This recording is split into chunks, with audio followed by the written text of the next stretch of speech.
welcome to our 2017 Region 9 Basketball Media Day. Devin Dixon hanging out with you, Mike McGarry, Andy Griffin, and we've got the guys here on set. We're going to have a lot of fun over the next 2.5 hours. We're going to hear from every single coach, select players from each team, getting ready for the start of the high school season, which is this week. Some teams, in fact, start tomorrow. So glad you're with us here on CEC TV and also for our radio audience on ESPN 97.7.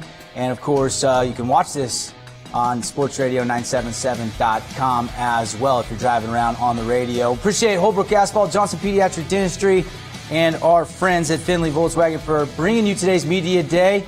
And let's get right to it. Welcome in our first team of the afternoon. It's the Canyon View Vulcans back in Region 9, familiar territory. Coach Potter in his 7th year led the Vulcans to a 17-11 overall record last year, 6-2 in Region 12, and took 5th in 3A. Coach, if we could start with you and just get your overall thoughts coming back into Region 9, what you and the kids did this summer, and a little preview of your team this upcoming season. Yeah, first of all, thanks for having us back. I feel like a little kid at the candy store or something being back, and excited to be back in Region 9 and be back as part of this media day.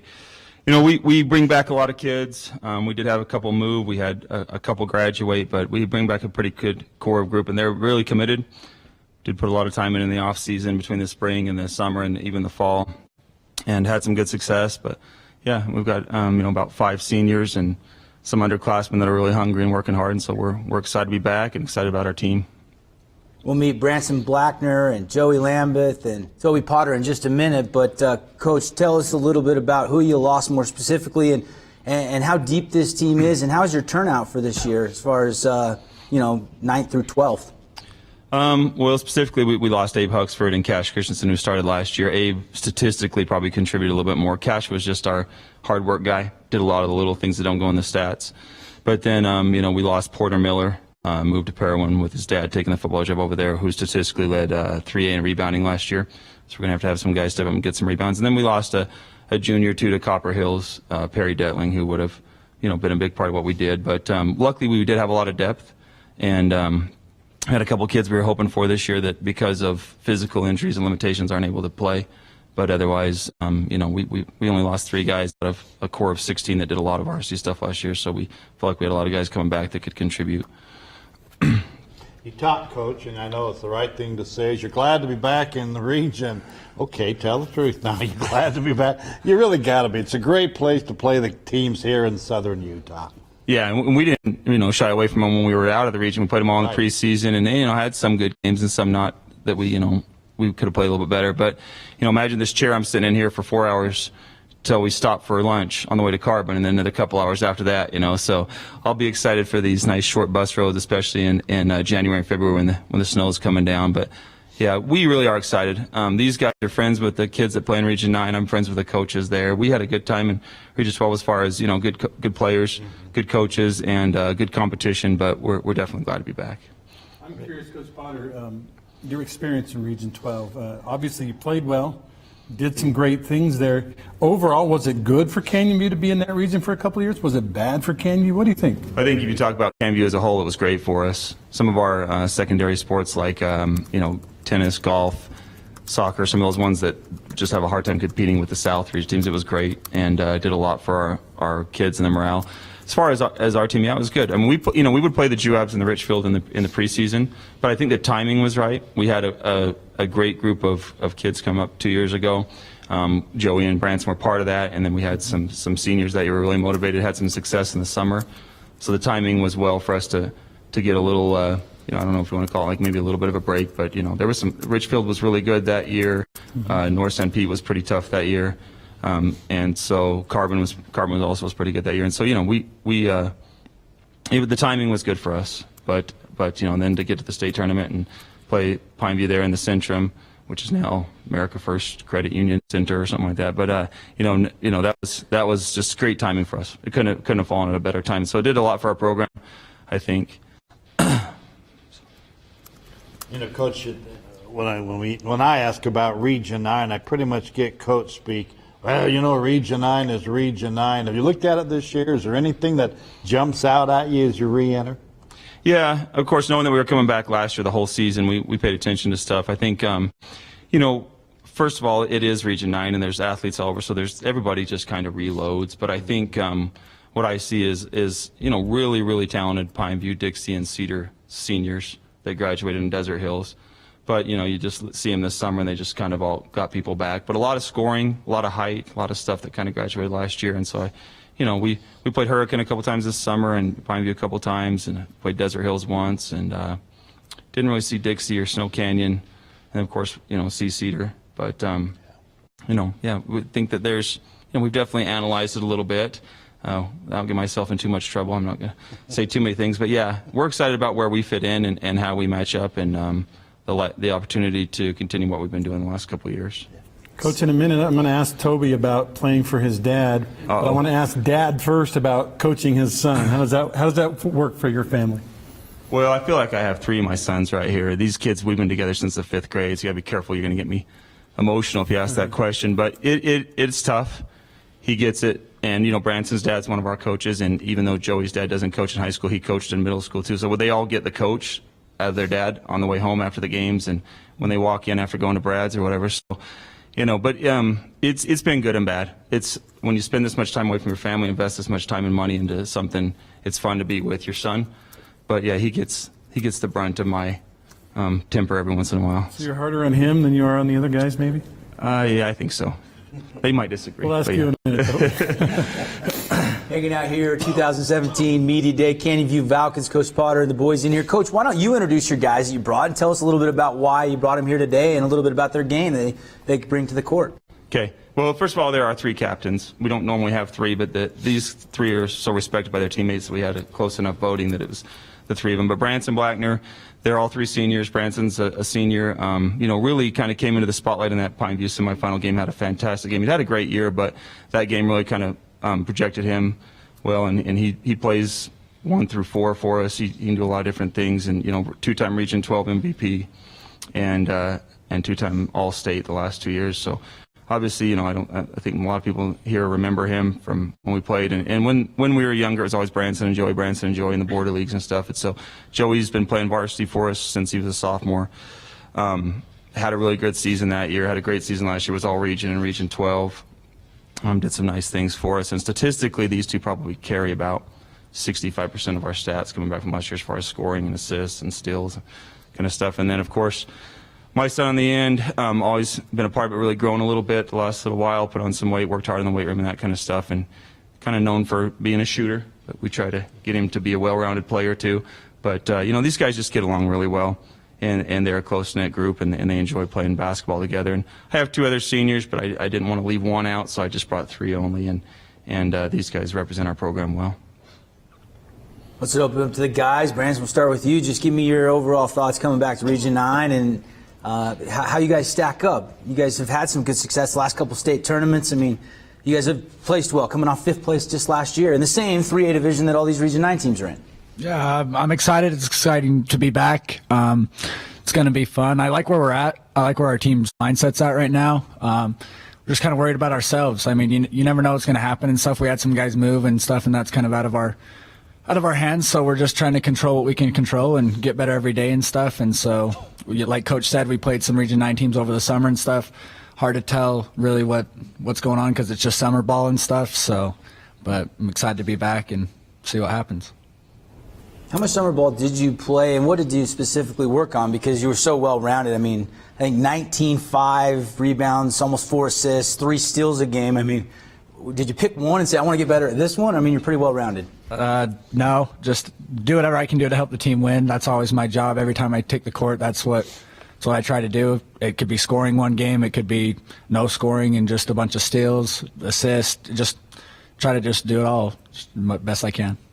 You look at your team, is there offense ahead of defense, defense ahead of offense, or do you feel pretty much in the middle? Pretty much in the middle. We really emphasize defense to lead for our easy offense. We like to get out and we like to push the ball and stuff, and so anytime we can get some steals with our length and athleticism on the defensive end to lead to some early offense, that's what we like to do.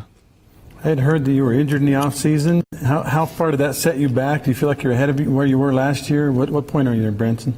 Yeah, I feel great. I had a knee scope surgery done in the offseason in the summer when we got done and stuff. And so, cleared to play and stuff. So I've been playing with the team for 2 weeks now. No, longer than that. Month. Yeah, longer than that month. I don't know. And stuff, and so, but yeah, I'm excited to be back and stuff. I feel great, feel healthy and stuff, and so good to be back to where I started. Joey, guard in Region 9, you got to do a little bit of everything. What's your mindset, and what did you specifically work on in the offseason and try to prove upon? I worked on my handling a lot, ball handling, and just being able to play with my teammates, pretty much. Like, opening it up, I don't know, it's just a different game going to Region 9, so you just have to work on all your handles, all your skills, everything rounded, pretty much. Coach, you guys have a lot of friends on the Region 9 team, so you know each other. Does that help coming back? Does that hinder coming back as you look at these are buddies? These are guys I know a little bit about them. I like it. I enjoy playing my friends. It's really fun. It can make it difficult, though. I mean, your friendship's on the court, but when you're on the court, I mean, you're not friends. You're just trying to beat each other, so. Got that game face on. Yep. You got to do that, yeah. So yeah, I lived in Cedar when I first moved to Southern Utah, and there was definitely a feeling in town of Cedar High's the big brother, Canyon View's the little brother. And I know you guys have battled that since the school's been open, back when you were little kids, and now you're battling. But you guys seem to be the big brother in basketball right now. Is that a source of pride for you and your teammates? Yeah, it is. It's something that we all, I don't know, it's just something that we all worked on together, and that we all, I don't know, we all just came and worked on it as a team, and we like to count. I don't really know how to explain it, but it's just something we like to go off of. Yeah. So either or, would you rather win the region or sweep Cedar, and finish in third? Win the region. Okay. No doubt. All right. So it's a rivalry, but Both, yeah. Let's bring in Toby for just a second. Toby, it sounds like you're going to have a huge increase in minutes this year, and probably with that, an increase in production. How do you see your role on this team this year for your father as his coach versus dad? Yeah, I don't know. Years past, I obviously haven't got as many minutes in varsity as these guys have.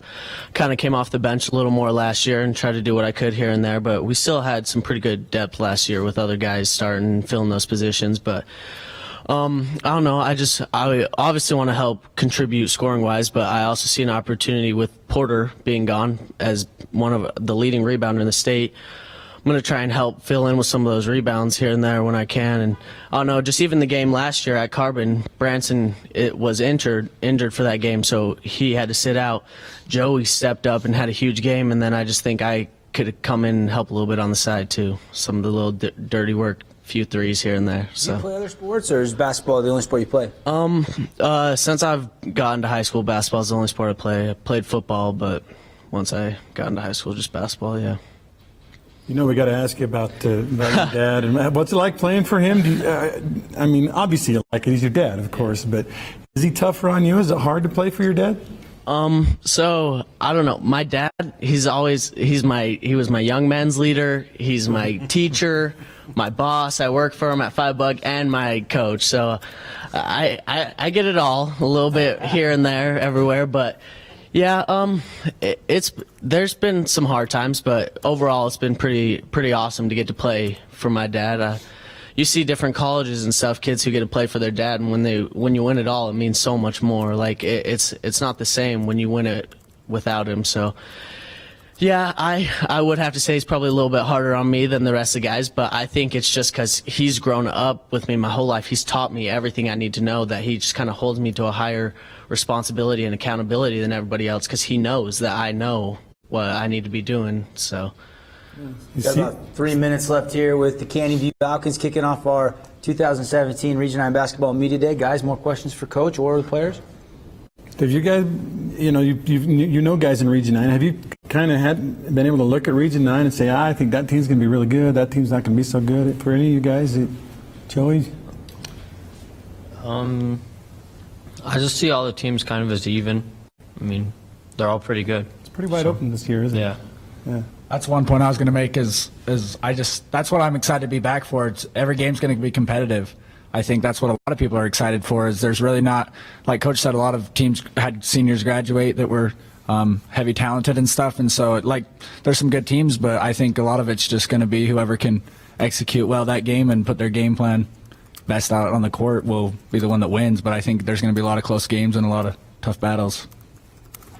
Yeah, I kind of agree with him too. This region too, it's one game, one team has a kid who just goes off and scores 20 or something like that, and then the next game it could be a completely different kid. It's just in this region, every team has a set of 5 players that are very capable of scoring and contributing. So, Coach, since you've tasted some success, and some back-to-back nice finishes at state, is the expectation now rising? Is it a state championship? Is that vocalized in Canyon View High School's basketball community? Yeah. Should be fired if that's not my goal, in my opinion. And these guys are too competitive to really set a different goal. Obviously, a lot of things have to fall in line for that state championship. But like Brian said, we're just going to worry about what we can control. If you look in 3A the last 2 years, there's been 3 teams finish in the top 5 both years. And it's been Dixie, us, and Juan Diego. And then, of course, I think of those 3 were the only 2 that won our region championship. So we set high expectations for ourselves and for our program, when we work to try to maintain those. These guys put a lot of work in the off season to get where we're at today. So now we just need to get going. It's Thursday. Can't wait for our first game. Going down to Vegas, and we're sick of beating up on each other, but we got a couple more days to do it, and then we'll get to see where we're at with all this. So. Just a final question to me on scheduling, and that is, you really have a busy preseason, Coach. You're going to a lot of different tournaments. You're going to meet a lot of good teams. I imagine that's all positive. That's what you want to do. Yeah. I mean, between the Vegas tournament, we'll see some teams we won't see the rest of the year, which is nice, and a little bit different brand of basketball. And then we got to go up north and see 3 strong teams from the northern region. I think Skyview moved into the top 5 today on Deseret News, and and so we're excited to go up there. They're hosting it, and Pineview and Snow Canyon are going. It'll be a fun north-south challenge. They're supposed to come back down here the next year, and so and then of course we got South Sevier, which I don't know if you've seen them play, but they're dang good, and they're predicted to win the 3A, and we're going to go over to their place and play them, and then of course host our Hodson Classic. So 3 tournaments and 1 other game. It's going to be a fun preseason, and we're looking forward to it. And there's no other way to get better. And watching the PK80 on TV, I think Mark Few said, hey, this is the best thing you can do to prepare for the tournament. And we feel like we want to do the same thing in the preseason, as prepare for Region 9 and for postseason. So. That's going to wrap up our allotted time with the Canyon View Vulcans here. Coach, thanks for bringing the kids down. Branson, Joey, Toby, thanks for coming, representing the school. Nice job, and can't wait to see you guys on the court. More coming up when we come back. Cedar Redmen due up next. 2017 Region 9 Basketball Media Day, live on ESPN Radio from the CEC TV studios. So, I'm kind of new here, but I've noticed a trend. My human does this funny thing where she goes around and gets all my toys, and then she hides them in that basket by the door. But it's always the same basket, and it's always in the same place. And then she acts so surprised when I find them, but, she's putting them in the same basket. Again. It's like, hello, that's where you put it last time. You were the worst at hide and go seek. Recently, our country has witnessed catastrophic devastation. Hurricanes and flooding have upended lives and livelihoods. Across this great country, Americans have answered the call. That special calling that compels us, when others are down, to step up and do whatever it takes. America's at our best when, against all odds, we come together and lift each other up. Please donate to oneamericaappeal.org. America needs you. Thank you. Thank you. Thank you. Thank you. Thank you. I'm Ferdinand. You look at me and think big. You think scary. I'm a little misunderstood. Sorry, I almost killed you. Kids with learning and attention issues are misunderstood too. Take the time to understand. Learn more at understood.org. Whoa. Heard about the scarecrow who won an award? He was outstanding in his field.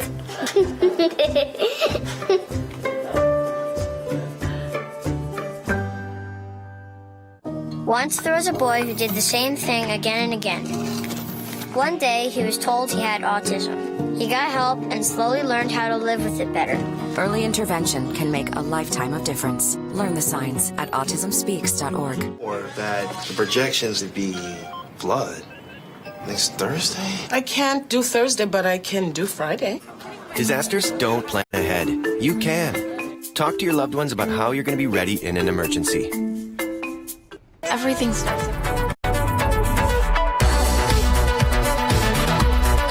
And welcome back, 2017 Region 9 Basketball Media Day. Next up, the Cedar Redmen in the building.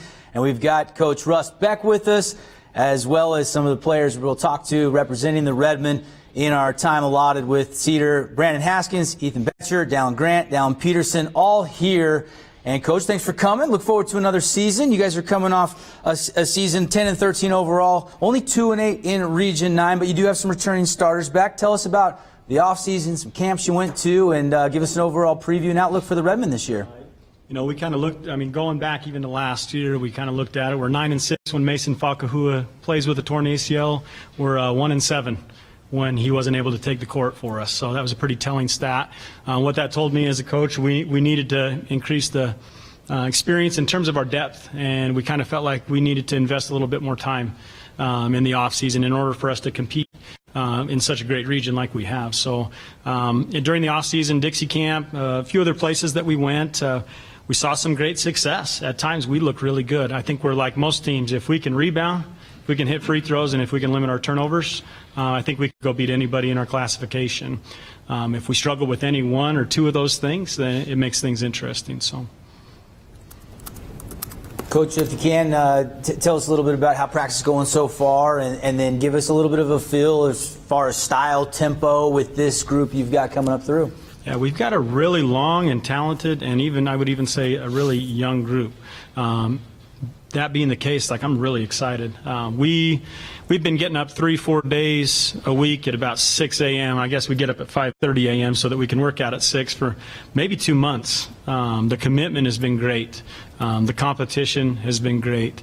In terms of the way that we'll play, we have to be a defensive-oriented rebounding team. And if we do that, then we're going to have the opportunity to play very fast. If we're getting rebounds and have the ability to get on the break, then we'll play the way that every kid wants to play and every fan wants to watch. If we struggle to get defensive stops and are constantly having to take the ball out of bounds, then yeah, we're going to have to play a little bit slower. But I think that we can play fast. We had 2 main shooters on our team last year with Ethan and Keenan.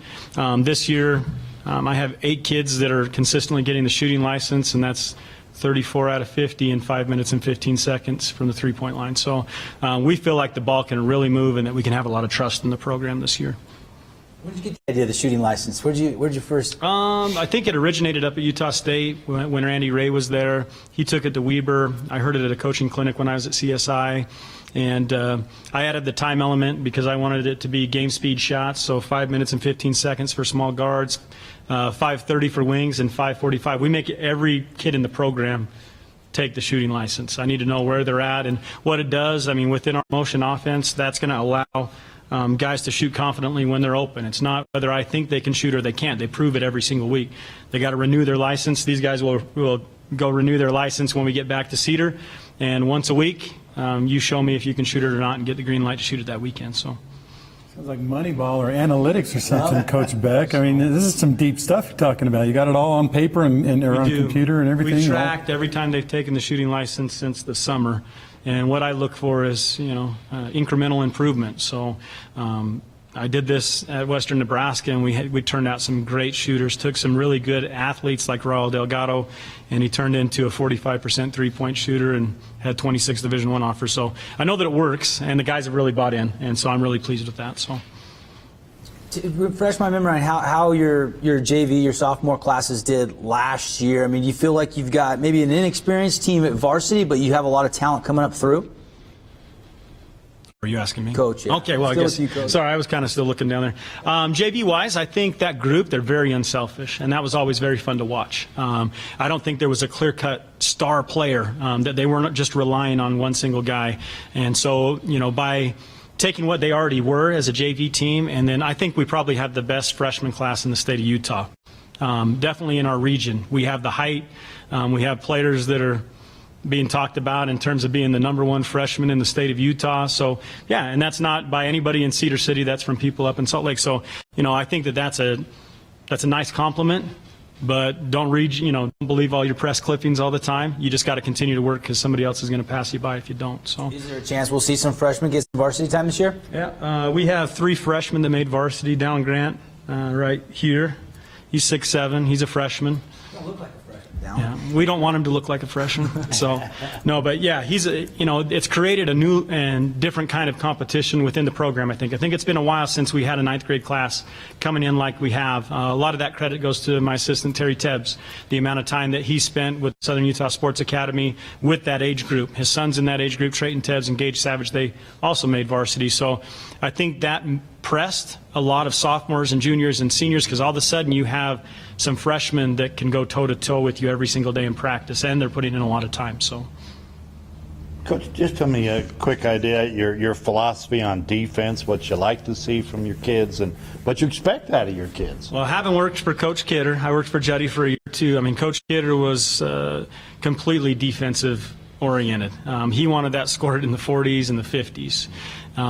We would like to see a good amount of ball pressure, everybody having the ability to keep the dribble in front of them for 2 dribbles, keep teams out of gaps, contest every shot, fly around, a lot of communication, a lot of talk, everybody having each other's back on rotations, and 5 guys, culminating in 5 guys going and rebounding the basketball instead of a couple guys leaking out or a couple guys standing out there watching. The best teams, in my opinion, are the teams that are really disciplined with their box outs, but their guards really sweep through and pick up a lot of rebounds.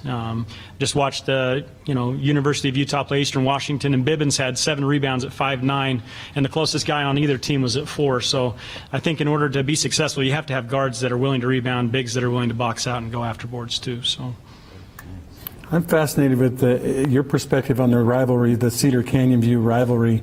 It does seem like Canyon View passed you guys for a year or two, and I know you're trying to get that back. How does that fit in your mind, Coach? And we'll ask the players about it in a minute. Yeah, no, I think that Canyon View, they've got some terrific players. They've got great coaches. I think they had the sweep the year before I got there, and we got the split with them last year, and we ended up winning that last game at their place. That was big for us to kind of break that 3-game jinx. So we got to feel good about where we're at because we broke that streak. But yeah, it's going to be a dogfight. They have a terrific team. So, Coach, if you can, let's have you introduce the players. Tell us a little bit about them and why you brought them here today to represent the Redmen. Yeah, so I got Brandon Haskins sitting right next to me, 6'6", put in a tremendous amount of work this offseason and just expanded his game. We see him doing a lot of things for us out on the perimeter. I think he's a terrific rebounder, especially on the offensive end. He's really proving that every day in practice. If anybody in the program looks at him and they say, okay, here's a guy that invested time and look how much better he got in a year. I think it's night and day. Trust him with the ball in his hands. I think he can attack the basket. Here's a 6'6" kid that's getting a shooting license almost every single week. So, we'll have the ability to stretch on the perimeter. But, yeah, really excited about Brandon and what he brings to the team. Next to him, we got the young buck. We got Dallin Grant. Coming in, I had heard about him the year before. He was about 6'3" as an 8th grader. He might have been our 6th or 7th man as an 8th grader if that were legal. Watching him, he's grown another 3 inches. He puts a lot of time in. That's the thing that I'm probably most excited about. It'd be easy to be excited about his size, but he's a small forward shooting guard for us at nearly 6'7", and we're hoping that he'll continue to fill out and grow. But he'll do some good things for us. He can really shoot the ball and. Pretty creative, pretty good handle as well. So an unselfish player that really moves the ball. So next to him, Ethan Betcher. Everybody knows Ethan because he's about the only thing that people do know about us going into this season. And, obviously Ethan, he can really shoot the ball for us. That's what's known about him.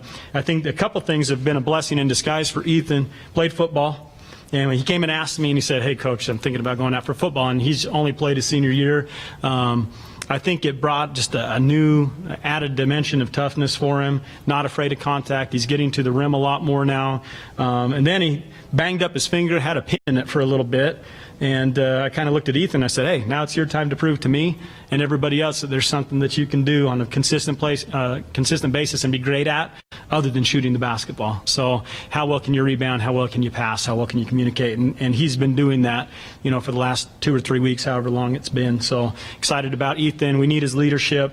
We need his toughness. He's been in these venues against these teams. So, and then down there on the end, we have Dallin Peterson, another young guy in the program, sophomore. Terrific shooter. just like the other Dallin, they both invest a lot of time. He spent a lot of time over at the Southern Utah Sports Academy. We're excited about him because it places another shooter on the floor. They had a lot of success with him playing on the sophomore team last year. I think in that last game, what did you have, like 26 against Dixie or something like that? So, yeah, 24. Okay, oh, 34. Geez, I shortchanged him a little bit. So, but no, I think that these guys the soapbox that I'm on right now is if we really want to compete within the region and throughout the state, we have to invest more time. We're a small enough school that in years past, I think that the first day of tryouts you could show up, and if you're a good athlete, you could make the team. The new freshmen that are coming in have kind of squeezed down on that outlook a little bit. Now all of a sudden, instead of just looking at 3 classes per varsity, we're looking at 4. They've always been in the building, but maybe they weren't skill-wise where they needed to be or size-wise where they needed to be. So we've created a different level of competition in the program, and we just see kids investing a whole lot more time. And that way, once you invest time, you can actually have some high expectations about where we can go with this thing over the next couple, this year and in the years to come. Talking with Cedar Redmen, Coach Beck. Let's now bring in the players for some Q&A, and let's start with you, Ethan, since you're one of the upperclassmen on this team, one of the leaders. You just heard what Coach said about football. I want you to take it a little bit further and hear from your perspective how that maybe helped you with basketball this year. So with football, like the past few years, I've just been a shooter, and I just kind of rely on other people penetrating, mostly Keenan Nielsen last year, and just kicking out to me, and that's just like all I did, all I wanted to do. But I've always known that I need to become better at driving and finishing with contact and being more physical, and football really just, like basketball, doesn't even seem that physical anymore. So it's just a lot easier to want to go in there and just feel stronger, I guess. You feel a young team, you got a lot of underclassmen working with you. I hate to use the word pressure, but do you feel like guys are looking at you and there's a little more pressure on you that you got to help out? Not meaning you have to be perfect, but you got to be able to kind of maybe rise above a little bit more. No, not really.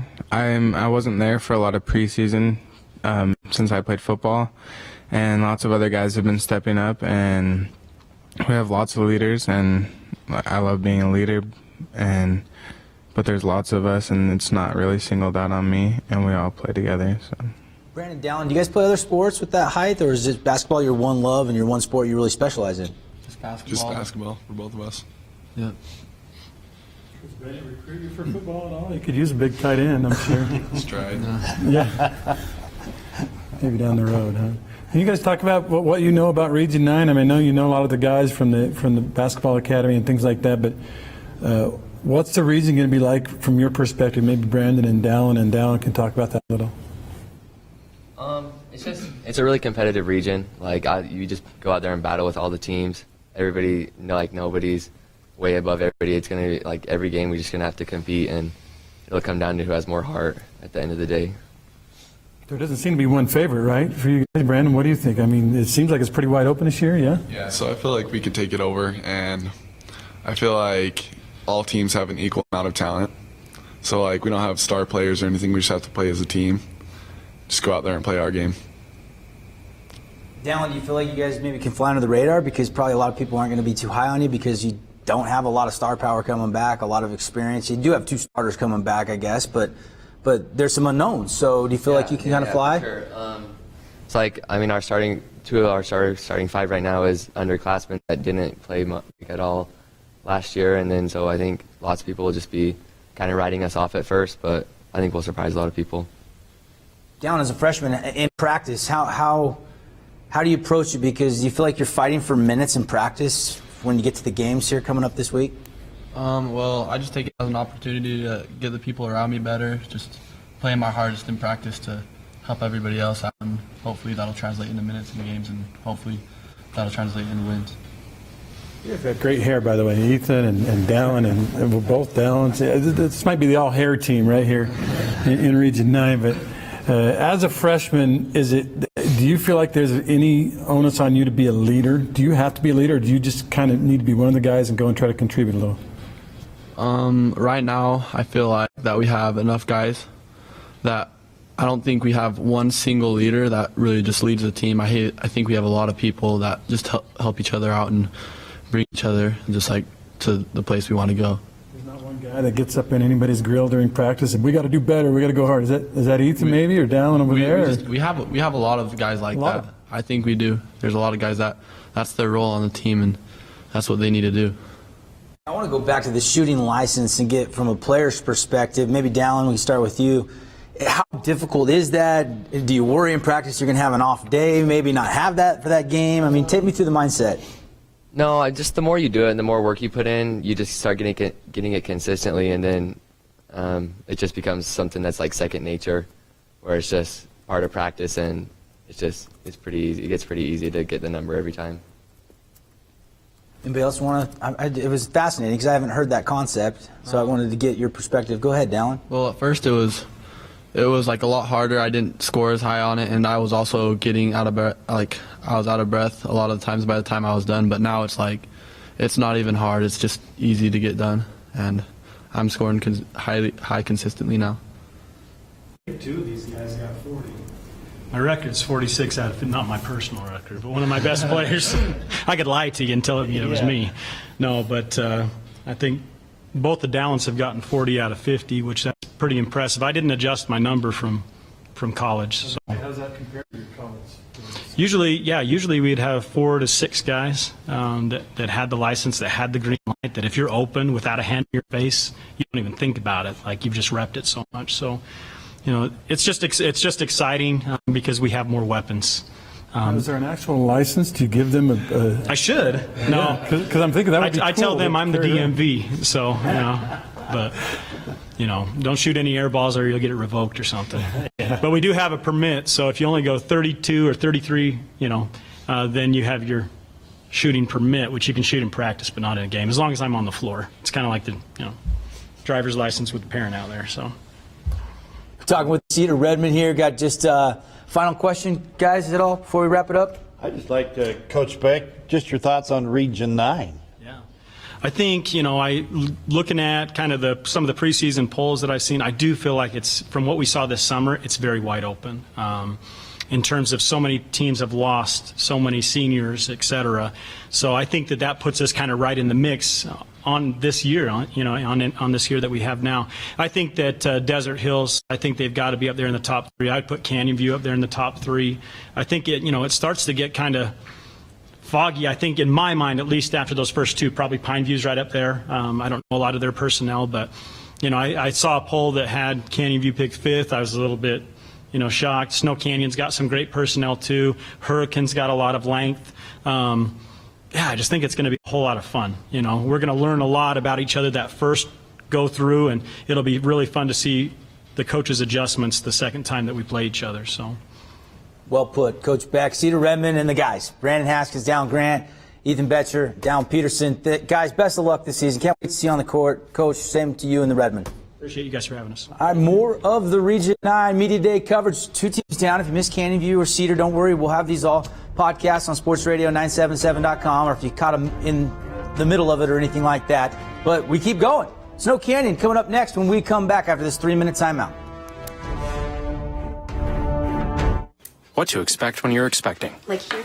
A teenager. Today, I'm going to show you how to team-proof your home. First step, hide the car keys.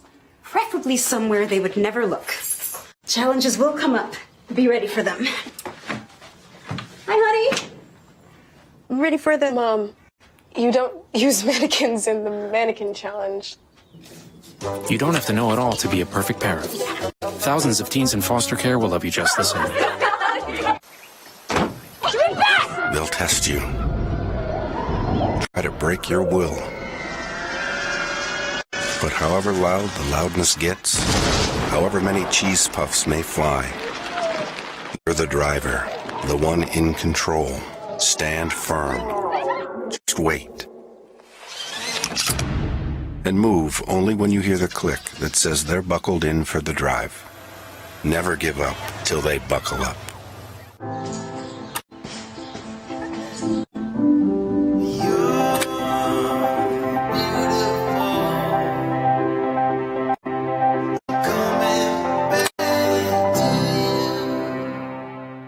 What's Beethoven's favorite fruit? Banana.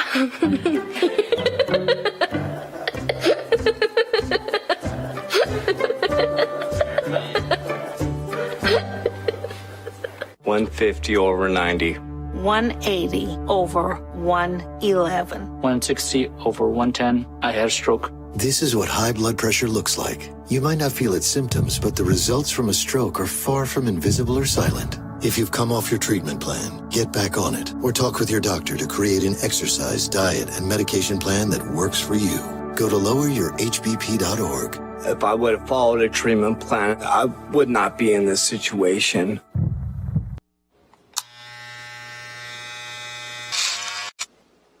You've messed up your son's haircut. Mom? Do you A, try to fix it? Like it never happened. B, work with what you got? Or C, show solidarity? Thank you, baby. As a parent, there are no perfect answers. But you don't have to be perfect to be a perfect parent. Thousands of teens in foster care will love you just the same. Every year, 40% of all food in the U.S. never gets eaten. 40%. That's almost half the food we produce. Food waste is a serious problem. It impacts all of us. And it's expensive. Your family is throwing $1,500 a year in the trash. We're working hard to put food waste on the chopping block. And you can do the same at home. Learn how to cook it, store it, and share it. Just don't waste it. Go to SaveTheFood.com.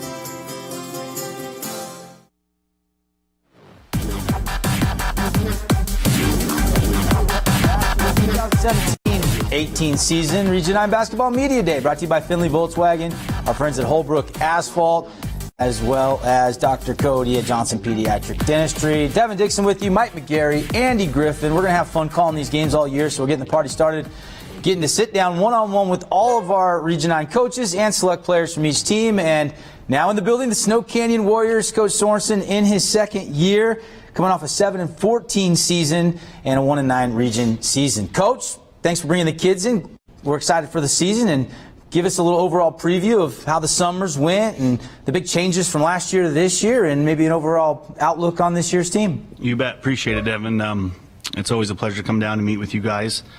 We're really excited about this upcoming season. We put in a lot of work during the off season, a lot of time in the weight room, and a lot of trips up north to play anyone that we could, get to play us. And had a lot of success and did really well. This season, unlike most other region teams, we return almost a full roster of guys that had significant minutes last year, that were significant contributors. And so we're confident and we're excited about this upcoming season. Coach Sorensen, Snow Canyon with us here. We'll hear from Braden Baker, Austin Staley, Bryson Childs, and Joey Robertson in just a minute. But Coach, take us through kind of the early preseason practices and what you see and what you like from this year's team. And are there some new faces, since you have the core back? Are there some new faces that maybe didn't see a lot of time that we'll see on the court this year? Yeah, absolutely. So we actually had a move-in, a kid from Texas that initially grew up here in St. George and has found his way back, and his name is Parker High. He's about a 6'4", 6'5" point guard. Can shoot the ball really well. Can do a lot of good things. A couple younger classmen have stepped up and put in a lot of time during the off season, and they're going to help us, a little bit this season as well. And then the core guys here, I think, with the time and the experience that they had last year. Again, I don't think there's going to be so much of a shock or nervousness or, whatever you may call it, going into this upcoming season. As I think back on your year last year, Coach, I hate to say this, but it seemed to me a season of almost. I mean, you guys were in games, you were right there, and then something would happen and you'd fade a little bit. What's the turnaround? What do you see? What'd you talk about looking forward to this year? Well, as it goes with the old adage of, free throws can win and lose games. And unfortunately, last year, we were not a very high percentage free throw shooting team. And so that's been a strong emphasis. But, overall, and more than anything, I think we just want to be more of a defensive-minded team this year. I know it sounds cliche, and a lot of coaches will say that, but we really feel this year with our athleticism, our length, our speed, our quickness, we're going to try and, use that to our advantage, and hopefully that'll alleviate some of those close games that we had last year. You got a bona fide scorer in Braden Baker. Do you run a lot of your plays specifically for him, or is it more just to flow the offense and he'll get shots when he gets them? Or what's your offensive attitude? I actually don't run any plays for Braden. Maybe there's one, but we feel that we have a strong post presence this year with Joey. Joey was a sophomore last year, started, had many significant minutes, many breakout moments, and his work that he's put in this offseason has been tremendous. I would, confidently say that I think he'll probably be the best big man in region this year. And any of the guys will tell you when he gets the ball, 98% of the time he makes a great decision, whether that's to find an open guy on the wing. He scores very fluidly in the paint. And so as great as a talent as Baker and Child and Staley and some of these guys that we have, our main emphasis here will be to establish a post presence. No pressure, Joey, by the way. No pressure. You guys, lost 9 region games last year. Obviously, you and I talked on the phone many times, the frustration, how close you were, and things like that. But does a season like that, is that something you mostly just throw away because of the experience of losing so many games? Or is it something that you can really kind of learn from, grow from, and maybe turn that around and win 7, 8 games this year instead of just 1? Yeah, absolutely. I mean, we will never forget, especially me being it was my first year, as a head coach and, trying to build and establish a program. As difficult and frustrating as some of those games were and some of those moments were, there was absolutely a lot of positives to build on. As a first-year head coach, I learned a lot of what I want to try and repeat and continue, and other things that I'm going to completely change. And so, with our 1 region win last year, as hard as that is to swallow, our goal this year is just add more wins to that W column. Coach Sorensen, Snow Canyon Warriors here. A lot of time with the Warriors. We want to get into the players, and then we can circle back to Coach Sorensen for some more questions for the coach. And again, let's let Coach Sorensen kind of introduce the guys, tell us why he selected them to represent the Warriors, and a little bit about them. All right, so I got Braden Baker. Braden was voted as one of our captains, as well as Austin Staley. Braden was a pleasure and a joy to have on the team last year because no one knew who he was. And so I think this year a lot of teams will be kind of paying attention more to Braden and really trying to put the pressure on him on the defensive end.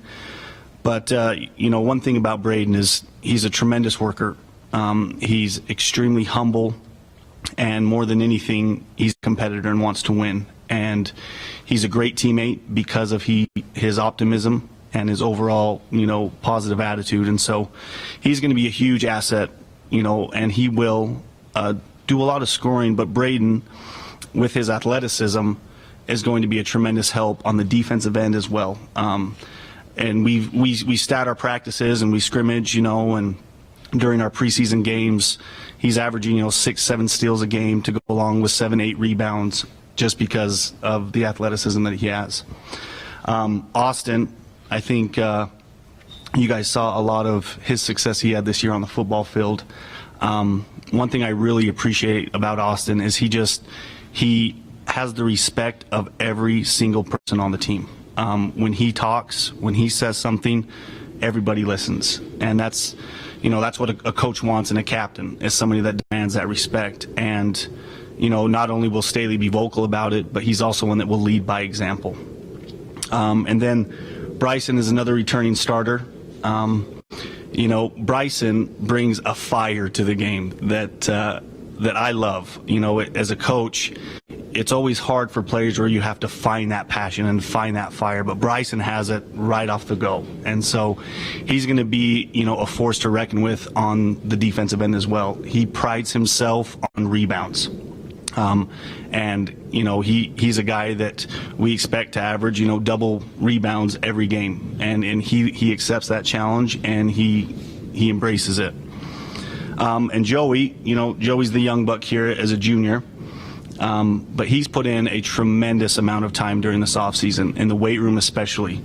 He's got such a big body, and when he posts up, he's kind of a force to be reckoned with. But one thing that separates Joey, in my opinion, from other bigs is he's got such an incredibly soft touch, and he's very unselfish. He can shoot the ball from, behind the three, and he's got right shoulder hook, left shoulder hook, and, as I mentioned earlier, with the amount of time and work that he's put in, that's where we're going to go a lot this year, and we're going to look to him kind of to help us and get us going. So, bring in the players now, and Bryson, first of all, I know in the break before we went live, Andy was asking a little bit about that injury, that scary moment in the football season. You look healthy, you look ready to go. I mean, take us through that road to recovery. Well, when it first happened, I couldn't feel anything in my body, and it was a very scary feeling. And it turns out I was fine. Got to the hospital, got diagnosed with a concussion, and it was actually really tough for me because right after that, it was the end of football season, and now I'm just jumping into basketball, and I want to go to open gyms and everything, but I hadn't been checked off for my concussion. So it took about 2.5 weeks or 3 weeks, and I was checked off and doing good now. Feel healthier than ever. Good to hear. Yeah, really good to hear. Brady, what do you think about what Coach said about maybe you won't be called upon to score quite as much this year, that you have a better supporting cast? Do you feel that way? Yeah, I like how he said we were going to establish the post, and when we do that, opens up going inside out, but establishing that first and focus more this year for me to let the game come to me instead of trying to go out and do it all, because we've got ton of good guys that can all score, so balanced scoring this year, so I'm fine with that. Where do you think you'll see your biggest increase in production if it's not points? Do you think it'll be in the rebound department or the steal department or assists? Or? Yeah, I mean, I'd like to up all around, but rebounds, steals, assists, for sure. You keep calling you Joey the young buck down there, so let's go to you here and find out a little bit about that. What kind of challenge is that to you? Do you look at that way, or you just say, I'm going to go out, play my best, and see what I can help the team do? Yeah, I'm just always trying to let the game come to me, and just I have teammates around me too I know that if I kick it out, they're knocking down that shot. I don't feel like there's any pressure on me. Anything I do, it's just helping the team out. I'll be watching this year, but I get the feeling you love post play. You like the idea of being down there banging around, and that's where you want to be, right? Yeah, I do. I'm curious. You took your lumps last year. Trey over there at Pineview and Guyman over there at Dixie. What did you learn from those guys? Do you feel like that was part of your education that's made you the player you are now? Yeah, it really has. I feel like both those guys were really good at positioning. I feel like I watched that, and I've worked a lot in the offseason on just trying to get position. Instead of just posting up with my back to the basket, just trying to open up and just have easy points, because why not just do that, instead of just trying to make some sort of move. It's just a lot easier to get easy points like that. Austin, how much time is spent this year compared to last year on defense versus offense? I mean, how is practice divvied up right now? Well, right at the beginning of practice, every practice, we always work on our defensive slides and defensive stances, and we get a good workout in, and we always joke with Coach. We tell him we love it, but we may not always love it every time. But I don't know. There's been a huge focus on defense this year, because he's told us he wants us to be the best defensive team in the region this year, and I really think that is something that we can do and something that's very achievable for us. So, yeah. In baseball, chicks dig the long ball. In basketball, it's the dunk. So, can everyone on the team dunk, or most of you guys? On Staley, I don't know. Can you get it over the rim? Or? I wish, but I live below the rim. What about you guys? Your other guys? Can you throw down? Yeah, we can throw down. Bryson can throw down pretty easy. Yeah, planning to do it in the season. Who would win in the inter-team dunk contest? I don't know. It'd be close between Braden and Bryson here. They've both had some pretty sick dunks in practices. I've connected on Braden with a lob pass, and Bryson has some nasty two-handers that he throws in. So I don't know, it'd be pretty close. Maybe we should ask Coach. Do you encourage that kind of thing, Coach? I just say just don't get hurt. You know, I mean, if you can dunk, great, that's fantastic. And don't miss it. Yeah, and don't miss it. Don't miss it. If you have an There's open several left times and you miss a dunk. Braden will get a steal, you know, and I tense up just a little bit because I just want him to lay it in, but you know, he had a lot of really, really nice dunks during this preseason. He'll yell, lay it up, lay it up, lay it up. That was last season. If you can get up, you got to throw down, right? I mean, that's just the way it is. Austin, I like the comment of your coach, actually. It reminds me of an old commercial, when you talk, people listen. But I think what that says is, number one, you're respected, but number two, you feel kind of a part of what your job is out there on the floor. Talk about that. What do you see? What goes through your mind as you are out there? And yeah, I know you're just trying to do what you can, but are there specifics that you think I need to step up and do? Well, obviously, like playing quarterback, it helped being able to read the field and read who's open and stuff. So being a point guard, you're kind of like the quarterback on the court. And so it's nice being able to look at stuff and be able to see matchups and look and try to, I don't know, take advantage of that that matchup that's right there in front of you. But I don't know, I really just pride myself. I like to play defense. I mean, I'm probably not going to be a super big impact on scoring this year, but I'll be able to get out, get the ball up, move it up, and just get things going, get the ball where it needs to get going. I got a feeling you got a coach who would be really happy with that, right, Coach? Absolutely. Got a guy that runs the floor, you bet. You mean to tell me if you got a wide open three-pointer, nobody within 10 feet, you're not going to take it? Well, I'll definitely take a wide open three-pointer, but I don't know. I like getting the nice assists. I don't know why, but I've always loved assists more than points because, I don't know, there's something about making a nice pass to someone and them converting that.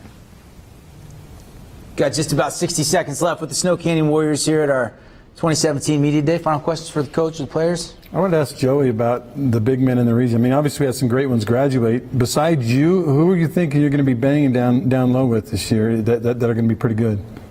I mean, we played against Pineview some in the off-season. He's pretty big. He's big, tough defender. I mean, hard to score on that guy. There's just a lot of talent. Hurricane's really big. They got a lot of big guys over there. It's just, I feel like most of the teams, it's going to be tough. A lot of big, tough defenders.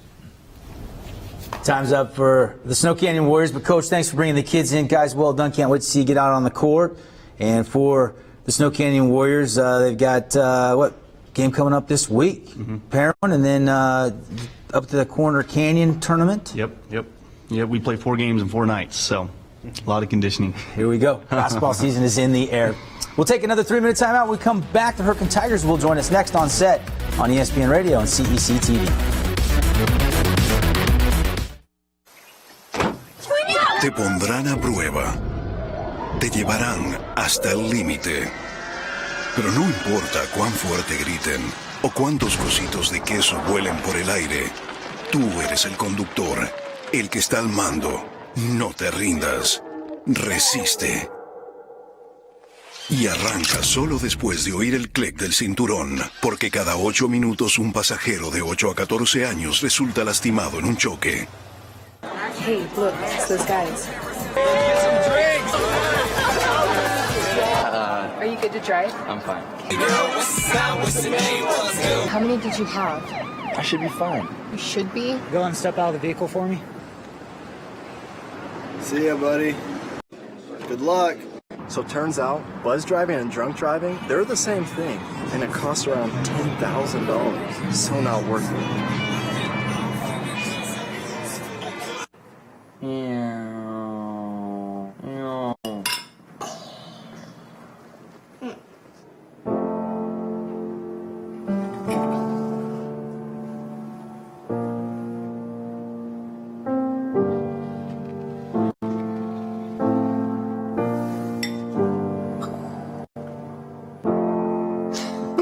Visit aarp.org/caregiver for information on how to provide even better care for the person who once took care of you.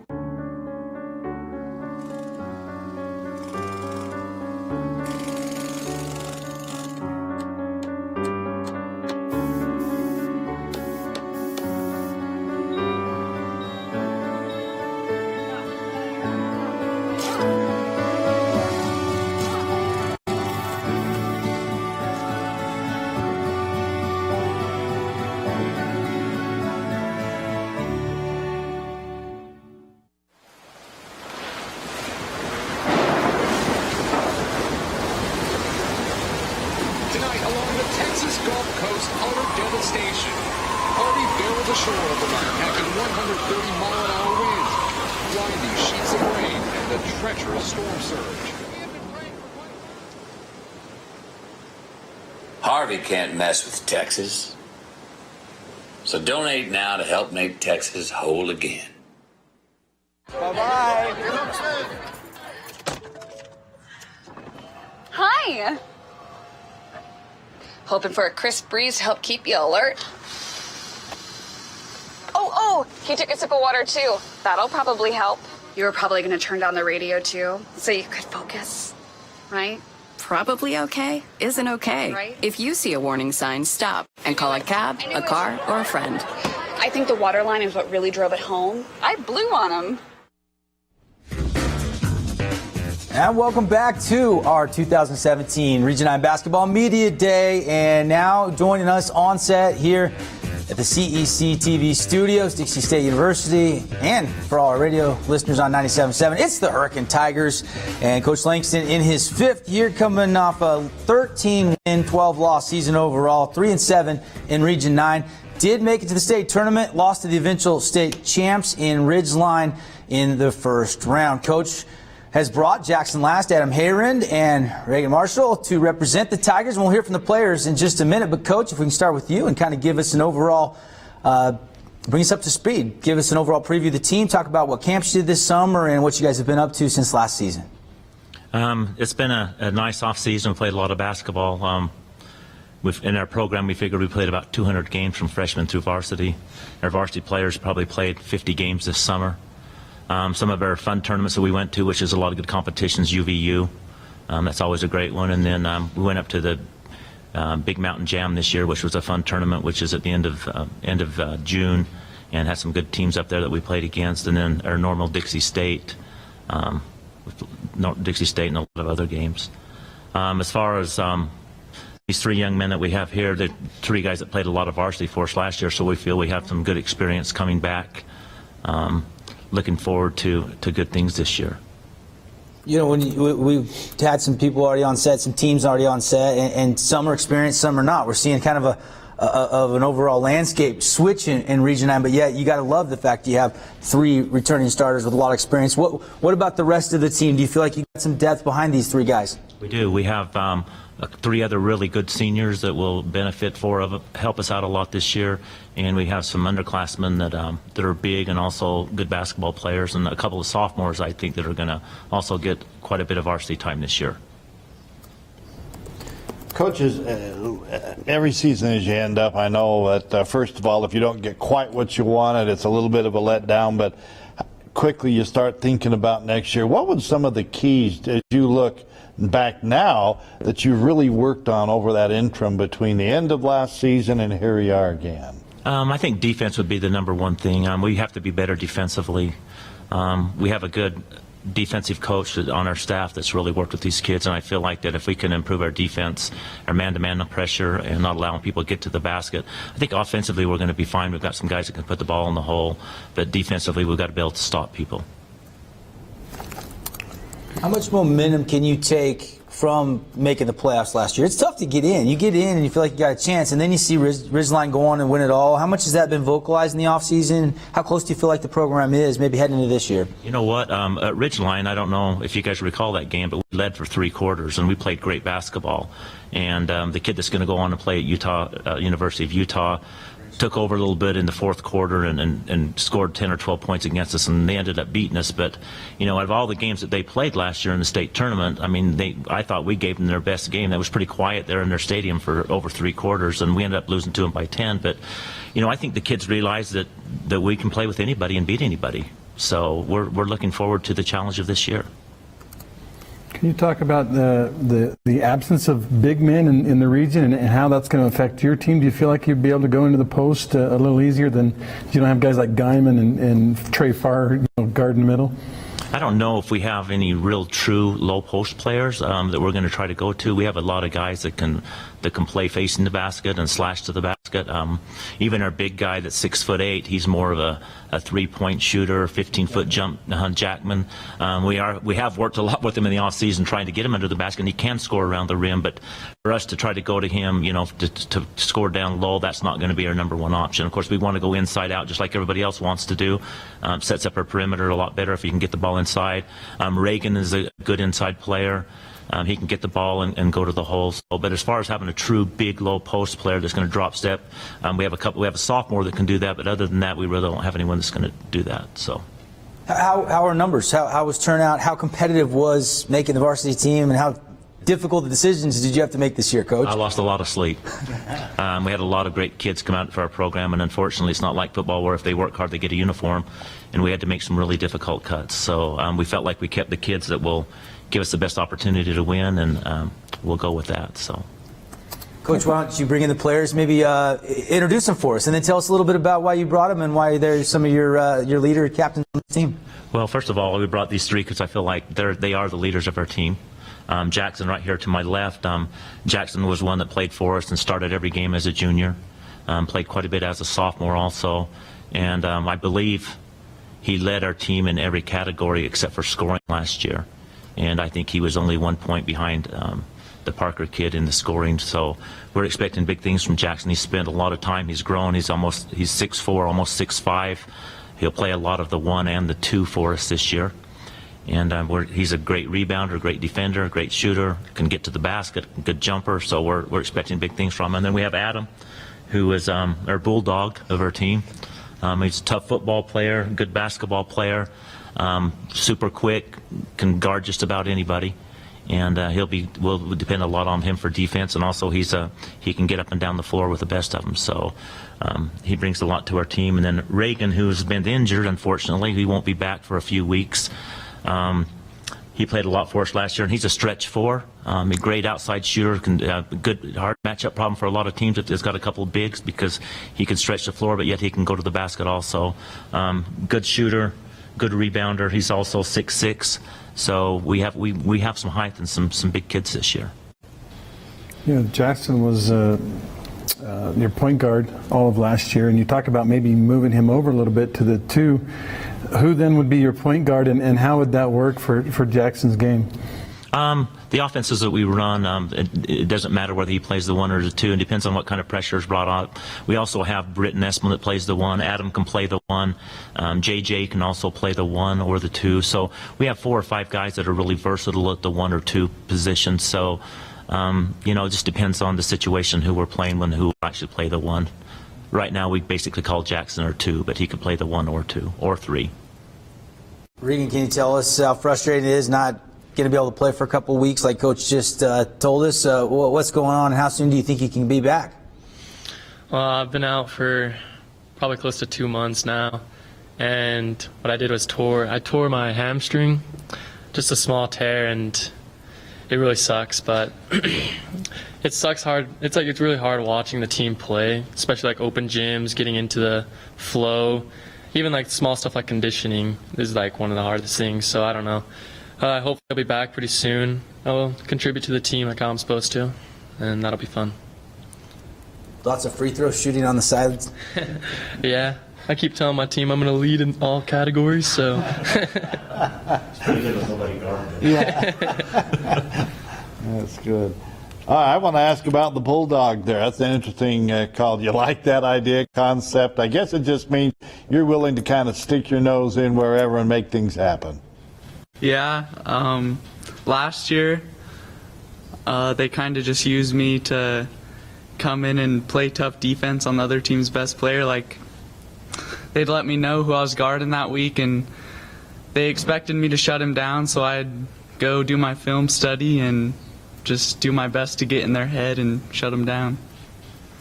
Coach, that's a huge part of a play, is it not? You got to have somebody you feel confident in saying, there's the guy, he's yours. That's right. He's our blue-collar guy. He's also one of the best football players in their school, so he's not scared of contact. He's not scared to mix it up. So we're looking forward. And he's also good offensively, so we're expecting big things from Adam this year.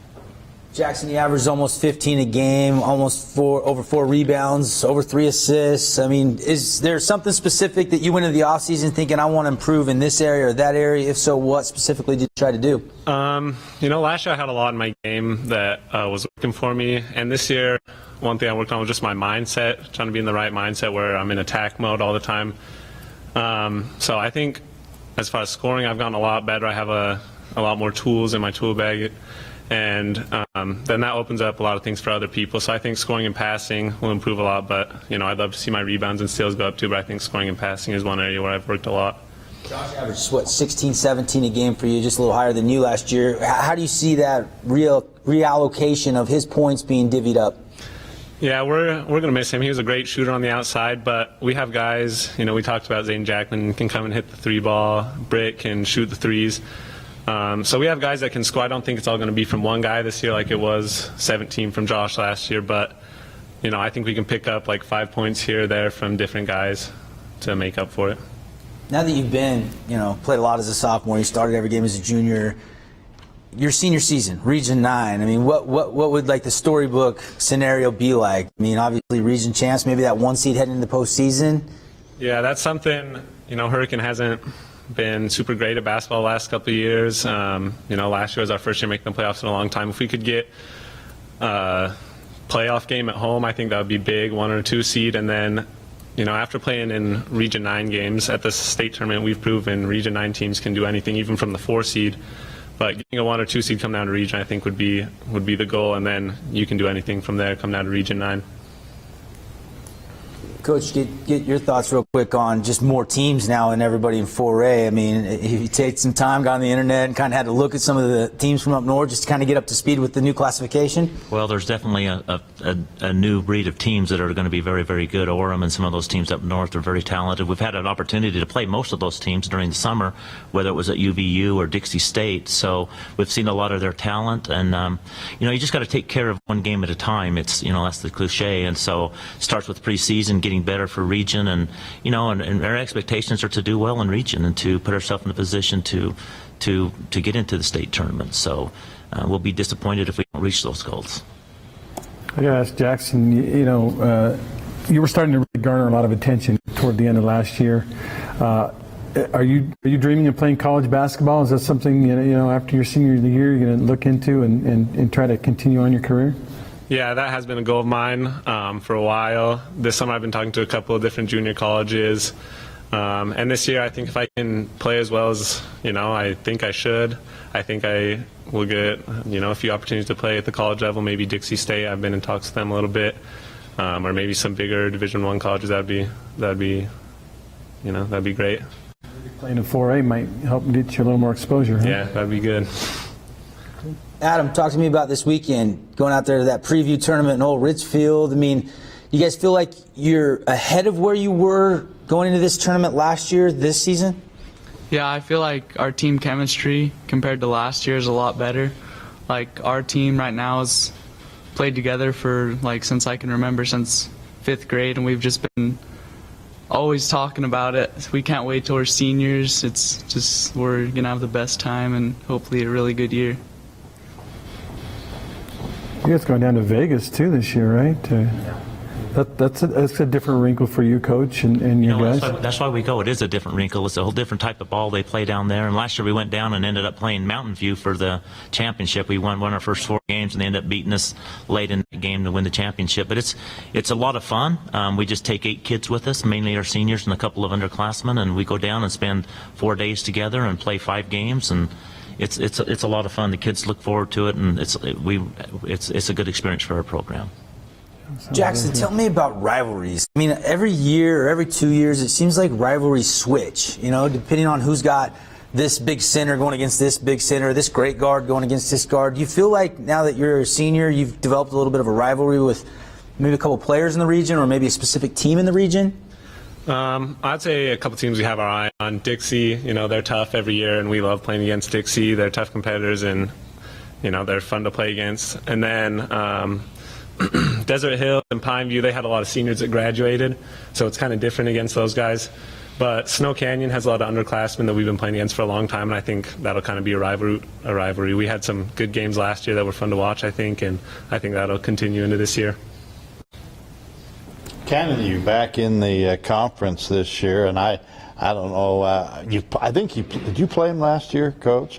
Many of the teams in Region 9 we did. did. We played in preseason. So it's not like they were lost, but now they're back as a competitor. Just you guys, are you glad to see all of Southern Utah back in the same one? Now you're all 4A too as you move forward. And any of the guys can answer this one. Yeah, I'm glad to see them back. They're going to be a good team this year, and we've been playing against them since we were young. You know, Branson, Joey, we know a lot of those guys, and they're good, and we love to play against them. So, and it's good to have all Southern Utah back together again. I noticed by your schedule, you have Canyon View before Christmas and before. It's kind of a weird schedule because you got to sneak one region game in, and you go to their place. I think about 3 weeks or so. That's different, huh, Coach? It is, but you know what? I'm glad to be playing on the road. We're a good road team. We only play our region games all season at home. We usually have no other preseason games, and we do that because I feel like it gives our kids a good opportunity to be a good road team. And in the past, we've played pretty well on the road. So we're looking forward to going up there and playing against them. They do have a good program and a great coach. So. Very good. Got just about 60 more seconds. Final coaches' questions for Coach Langston or Jackson, Adam? Or Regan, maybe wish you the very best, man. Get healthy soon. Not much to talk about because you're not going to be out there this weekend. But, Coach, maybe you can talk a little bit about the timetable for him to come back. I mean, you said a couple weeks. Well, you know what? We thought we were going to have him back by now, but the injury has definitely taken a lot longer, and he's going to be reevaluated. If he's back I don't think he'll be available for the Canyon View games. We're hoping around Christmas, maybe the first of the year, that he can get back in shape and that he'll be able to start playing with us the first of the year. That's kind of our goal for right now. And then we have another senior that's been out with an ankle injury, and hopefully he'll be back too. So we've been bit a little bit by the injury. But yeah, we're hoping he'll be ready to go by the 1st of January. Wish you the best. And Adam and Jackson, thanks for coming, Coach. Thanks for bringing the kids. And can't wait to see the Hurricane Tigers on the court. They'll be out in Richfield. We'll have some radio coverage starting on Friday of all the teams out there in Richfield for the preview tournament. We've got to take another time out. More Region 9 Media Day coming up when we come back. In the building, we'll have the Dixie Flyers right after this. See on page 4 that the projections need to be earthquake. Next Thursday? Seriously? Thursday? Can't do that. This is really inconvenient. I have yoga that day. I have no time for this. So. I can't do Thursday, but I can do Friday. Disasters don't plan ahead. You can. Talk to your loved ones about how you're going to be ready in an emergency. Don't wait. Communicate. Fast-paced family life in need of a slowdown? Hello, I'm Dr. Spruce. Did you know all those green shapes on maps are parks and forests? It's true. Visit discovertheforest.org and plan to visit a park or forest near you, instead of just wondering what it would have been like. While the word forest might make you think of distant lands from far, far away, please note parks and forests are closer than you think, which means things like beautiful scenery, fresh air, and family time are also closer than you think. So, I'm kind of new here, but I've noticed a trend. My human does this funny thing where she goes around and gets all my toys, and then she hides them in that basket by the door. But it's always the same basket, and it's always in the same place. And then she acts so surprised when I find them, but, she's putting them in the same basket. Again. It's like, hello? That's where you put it last time. You were the worst at hide and go seek. Recently, our country has witnessed catastrophic devastation. Hurricanes and flooding have upended lives and livelihoods. Across this great country, Americans have answered the call. That special calling that compels us, when others are down, to step up and do whatever it takes. America's at her best when, against all odds, we come together and lift each other up. Please donate to oneamericaappeal.org. America needs you. Thank you. Thank you. Thank you. Thank you. Thank you.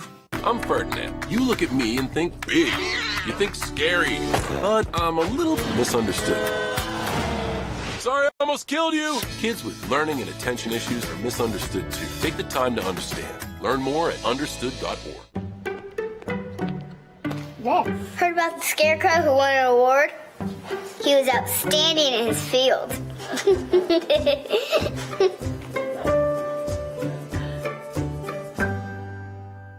Fast-paced family life in need of a slowdown? Hello, I'm Dr. Spruce. Did you know all those green shapes on maps are parks and forests? It's true. Visit discovertheforest.org and plan to visit a park or forest near you, instead of just wondering what it would have been like. While the word forest might make you think of distant lands from far, far away, please note parks and forests are closer than you think, which means things like beautiful scenery, fresh air, and family time are also closer than you think. Welcome back, 2017 Region 9 Basketball Media Day here at the CEC TV studios. Devin Dixon, Mike McGarry, Andy Griffin, and Andy Thompson. And we got the Dixie Flyers in the building, and thanks for joining us today. Coach Cuff brings the guys in, 10th year as a Region 9 coach. Boy, time has flown. Coming off a great season overall, 24-3, 8-2 in Region 9, and of course ended up third in state last year. And coaches brought Brody Henderson, Jace Bennett, Peyton Wilgard, Carson Bottomup. We'll talk with the players in just a minute, but Coach, as we always do, let's start with you and let's talk about from last season all the way up to a preview of this year's team for the Flyers. Well, I brought more guys so I wouldn't have to talk as much. And so, fun year last year. Obviously didn't end the way we wanted it to, and losing to Juan Diego in the semifinals. But we grew a lot. We lost 8 seniors and had a growing year, meaning that we got a lot of play out of our guards. We were more guard oriented, and of course we had Richard Guyman inside. And this year we may be opposite. We're bigger than we've ever been, which is exciting. However, I had to bring in 2 new coaches to coach them because I don't know how to coach big guys. So I've recognized that, and we brought those in and to help us with the size. Coach, go ahead. Last year it seemed like that group just figured out they were a defensive-minded team right away. That was the identity they wanted to have. How has that kind of started with this new group, a bunch of new seniors? What's the identity so far, and is it going to be defense again? Yeah, great question, Andy. Our coaches emphasize, obviously, defense, and it doesn't matter what size you are, you've got to be able to play, on the defensive end, and understanding that defense helps us win championships. And we had guys that really bought into that last year. It definitely was our identity. But the other thing that our guys brought out last year was they really did not care who got the credit. They were so unselfish. They shared the basketball, and it was different guys that scored on different nights. And we were hard to guard on the offensive end. So combined with their defensive effort and hustle and tenacity, combined with their efforts on offense, really, helped us have a good season. You saw how hard it was to win a state championship in 3A. Give me your thoughts on now moving up to 4A, more teams in the classification, new teams in the classification. What's your thoughts? A lot of really good teams. When you usually go into the playoffs, if you're a 1 or a 2 playing a 3 and 4, it might be, a little bit, the parity's not as good. You're not seeing that anymore. Obviously, we saw that in football, now moving up, and we've seen that in all the other sports. And so every single game matters. And one game at a time is our focus. And we just want to get better every single game to put ourselves in good position to be playing our best basketball towards the end of the season. A lot of coaches will keep 4 or 5 seniors and then 2 or 3 or 4 juniors and some sophomores. You were senior heavy last year. You're senior heavy again this year. What's the mindset in there, Ryan? Well, the year we ended up winning the state championship, we were senior heavy. We had 8 seniors that year. I love senior leadership. This year we have the potential to have 10 seniors. Right now we have 8. We have 2 young men still trying out for our team that had some injuries. And so could be the most we've ever had, but it's a compliment to them. Tryouts were very, very difficult. We cut some good players, even some good seniors. And know that it's hard sometimes to keep seniors happy, but I also believe we can play our best. Our best opponent can be in practice. Most of the coaches and the players, actually, too, we've talked to today, Coach, and talking about Region 9, the word is kind of, wow, wide open. Do you buy into that as well? Absolutely. Go in every year, and every team is in front of us is going to be the toughest opponent. And we've recognized that, and every game matters, and we understand that we can't let a game get away from us, especially home. We've done a good job the last couple of years. We've been undefeated at home the last 2 years. Definitely want to keep that going, but within region, anybody can beat anybody at any given night, and we recognize that. The rivalries are awesome. I love it. St. George basketball right now, Southern Utah basketball, is better than it's ever been before. And again, it's a compliment to the coaches and their programs, but getting us ready for this 4A classification. And I believe we're ready. I've had coaches tell me that we want to do things like Coach Cuff did. We want to start, at the Little League and bring them up through the middle school and things like that. What is it you did at Dixie to make it so that you can have a good program every year, Ryan? Because I'm fascinated by it. I've known these guys since they were second, third grade, and they've played together for a long, long time. And they've played on maybe different teams, but they've known of each other, and we've tried to extend basketball longer than just the season. And a lot of them have played a lot of basketball, even though some of them play other sports. They have continued to play basketball, and it's just been fun to see their growth and development. And we all know if you're going to get better at something, you got to play and you got to work at it. And these guys have put the time into it, and it's not just a season. It's been many seasons together that's helped them be in this position right now. Coach, any concerns that your leading scorer from last year is 4 points a game? Or is that exciting to you? I love it. I love the challenge. I think these young men also look forward to the challenge because, like last year, we were senior heavy, but they paid their dues because the year ahead of them, with having 8 seniors as well, they didn't get a lot of varsity time. And so when they came in and did what they did, we played a lot of seniors last year, and we tend to do that this year as well. Coach, I think it's been interesting to hear how different coaches communicate to their teams who the heck's allowed to shoot the ball, especially with a bunch of new kids this year in Region 9. How does that happen with you? Is it something organically that happens of who has the green light to shoot threes, or is it a conversation or a meeting that's had with each player? How does that work? They all know they can shoot it. I never tell them they can't. And it comes within practice and getting confidence in practice. They're feeling it. We want to have 5 guys on the floor that can be a threat.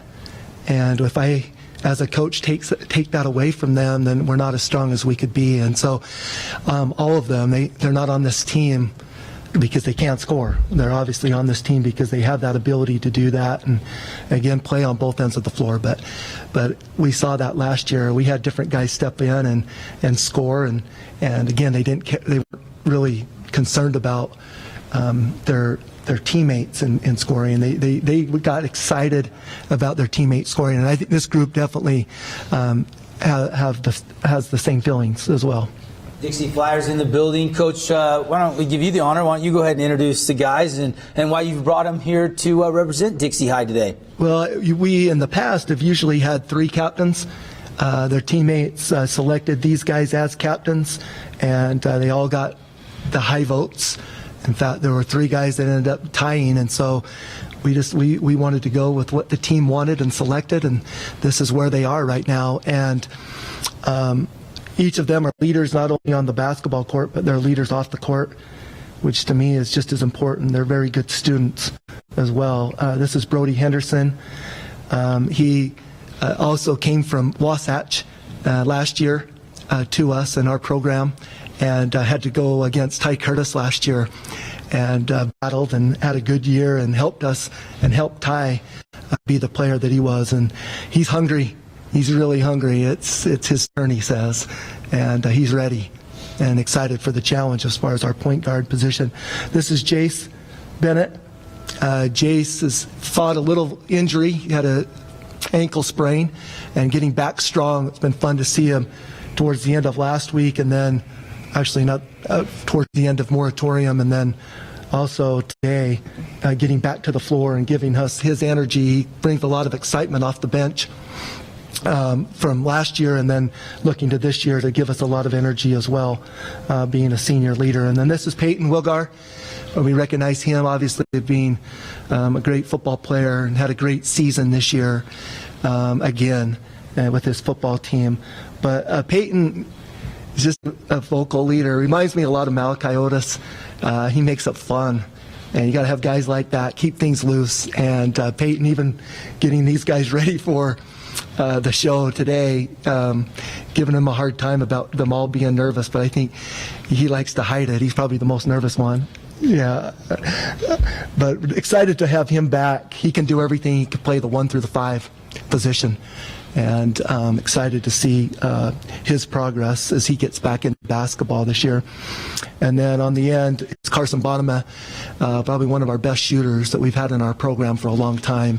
And Carson also has paid his dues. He's ready to play a lot of minutes this year and is capable of putting a lot of points on the board as well. So just great senior leadership, and excited for them to be captains, being the coach on the floor, which I expect, and bring a lot of enthusiasm to the games this year.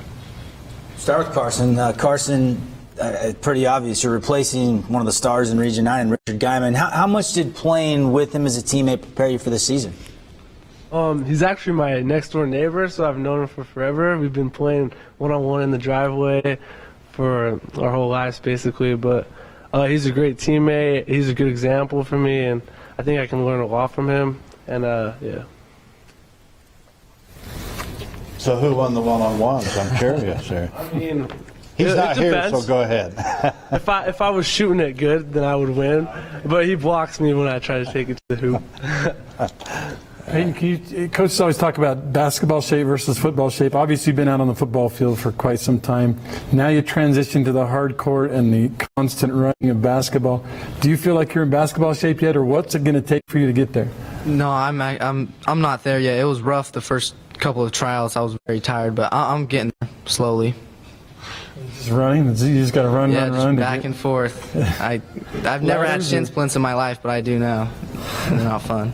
You know, it's interesting, Peyton, your older brother, great flyer, loved watching him play. Jace, your older brother, great flyer, both got Coach Cuff a lot of wins, helped him out and get a lot of wins.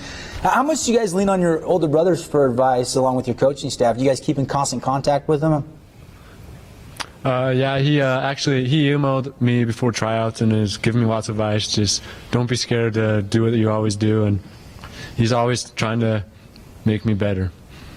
Did you ever go to the gym with? It was rumored that he had keys to the building, or you could get in and shoot whenever he wanted. A lot of early sessions. Did he ever drag you out of bed early in the morning? Yeah, he dragged me out a lot to the church, and it was really fun. What about you, RJ? Talk about RJ for a second. Yeah, same thing with him. We email every week, either about basketball or football, and he's always talking, saying when he gets back he's going to ball me up and stuff. He doesn't really give me advice. He always just says he's better than me, but we'll see when he gets back. Coach, it's kind of cool to have these family ties, and obviously you've got a son now coming up through the program as well, kind of that Flyer family mentality. Absolutely. I mean, these guys were right there behind the bench watching big brothers play, and most of the time wanting to be on the floor with them. And they're just excited to be able to do, you know, what they were able to do when they were here, and some tough shoes to fill, but they can handle it and they're prepared for it, and they really have put the time in and earned it.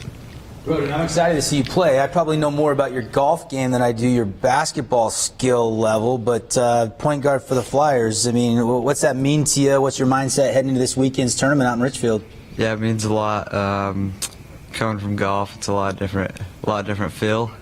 So, but coaches have challenged me to be the local leader of the team and make sure everyone's in their spots. So that's what I'm taking on. First game, Stansbury.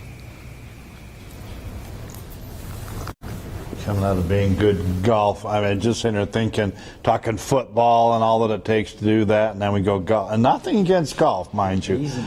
I can't hit a ball to save my life, so I don't know what I'm talking about. But what's the mental switch as you go from sport to sport? That's all I was trying to go with here. As you switch and as you look at different things, what do you try to concentrate on? Yeah, it's a lot different feel, that's for sure. Just in any sport, you want to try and be the leader, try to be the person that people look to when it comes down to the wire. So. Don't worry, I'm not worried. You could beat the crap out of me any day. So it's. Just doing that ball, Mike. Take care of it. Jace, a couple of years ago, your brother was, I think, by all accounts, the best player in the state of Utah, at least in our classification. You're not him. I mean, obviously, you're a different guy. You make your own way. You're even a different kind of player. Do you ever feel that burden that, I'm Tyler's little brother, I got to do this, I got to do that? Or are you able to kind of, because it's been a couple of years, just kind of throw that out and not worry about it? I feel like I've done pretty good of trying not to compare myself to him, but he was always pretty positive, and he didn't try to make it so that people would feel like that he was better than me, and he was always trying to help me, and I never felt like he always felt he was better than me. He thought I was just as good as him, so that helped a lot. You ever play anymore? You ever played a one-on-one or anything like that? Yeah, most of the time it didn't end very well. Brothers, right? Yeah, that happens. I understand. I got two brothers. Peyton, what's the identity of this team going to be? I mean, you heard Coach Cuff say you lost all those seniors, now you got all these seniors. How do you think this year's team is going to be different and form your own identity from last year? I mean, we're a lot bigger than last year's team, and we're still going to focus on defense. I mean, we focus a lot on defensive tips and rebounding and all that, all the fundamentals and the little things. I don't know that Dixie's had a bad year since this guy's been the head coach. Do you guys feel pressure that you've got to live up to all those great teams? I mean, because people normally, I mean, they pick the reason they're going to put Dixie, in the top three every time, no matter who's playing. Do you feel like there's pressure there? Maybe Carson, can you address that? No, I don't think we feel any pressure. I feel like it's like Dixie, we're like a winning school, and I think that it's kind of just like something that we need to I don't know, what's the word? I don't know. Yeah, keep the tradition going there. I don't feel pressure, though. I don't think we feel any pressure. Coach, do you feel pressure to keep it up? These guys have really learned from those previous teams, and they just expect when they take the floor, game in and game out, to win. And that's really just all we've tried to do and establish. You're talking about identity for this group. For me, it's going to take a little bit more time to figure them out as I watch them. But one thing I'm really noticing from them is just one simple word, is toughness. Maybe tougher than we've ever been, which is exciting for me, because when it comes to defense, when it comes to rebounding, when it comes to getting the ball inside and finishing close to the basket, in the past we've had to rely a little bit on our outside shooting, where in practice, over and over and over again, we're finding ourselves getting that ball in the paint and different guys having the ability to score.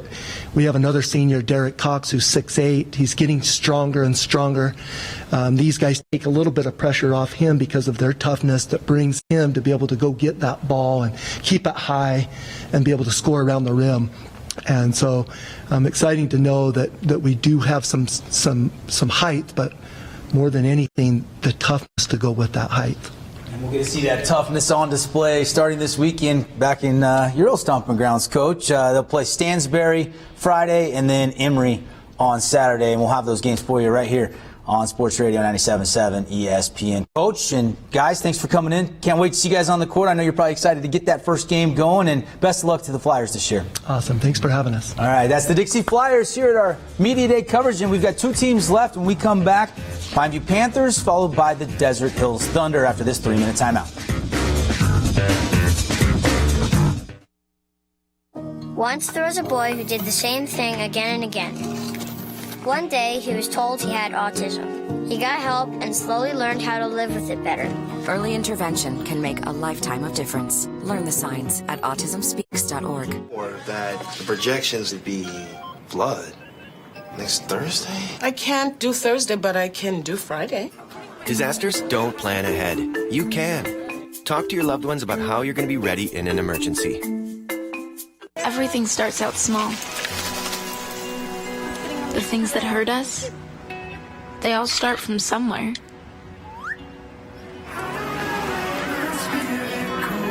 The words we say, the things we do, they can grow into something else. What was small and innocent can become big and sometimes scary.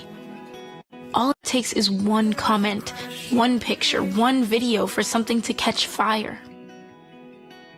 But a big problem doesn't need a big response. Not at first. Even if we don't know what to say, the eye emoji can be that first step we take. Let's all pledge to take that first small step together and change the world in a big way. I'm a witness, and so are you.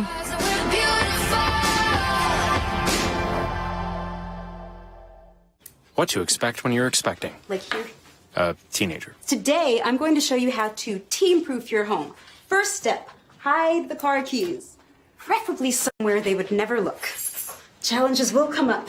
Be ready for them. Hi, honey. Ready for the... Mom, you don't use mannequins in the mannequin challenge. You don't have to know it all to be a perfect parent. Thousands of teens in foster care will love you just the same.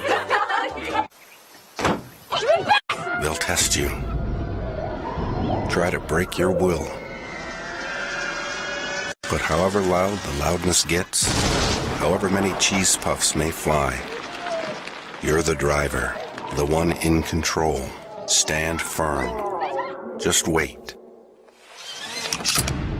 And move only when you hear the click that says they're buckled in for the drive. Never give up till they buckle up.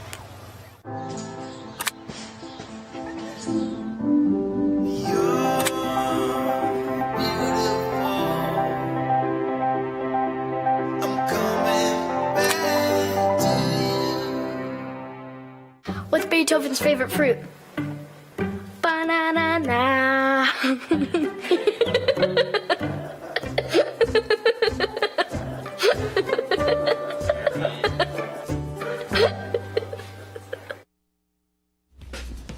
Welcome back. Our continued coverage of the 2017 Region 9 High School Basketball Media Day. Devin Dixon, Mike McGarry, Andy Griffin, Andy Thompson. We got the fellas here. You're going to hear a lot of us calling the action, including this week as we ramp up our high school basketball coverage. Appreciate Findlay Volkswagen, Holbrook Asphalt, and our friends at Johnson Pediatric Dentistry for helping us bring you today's coverage. Panthers are in the building.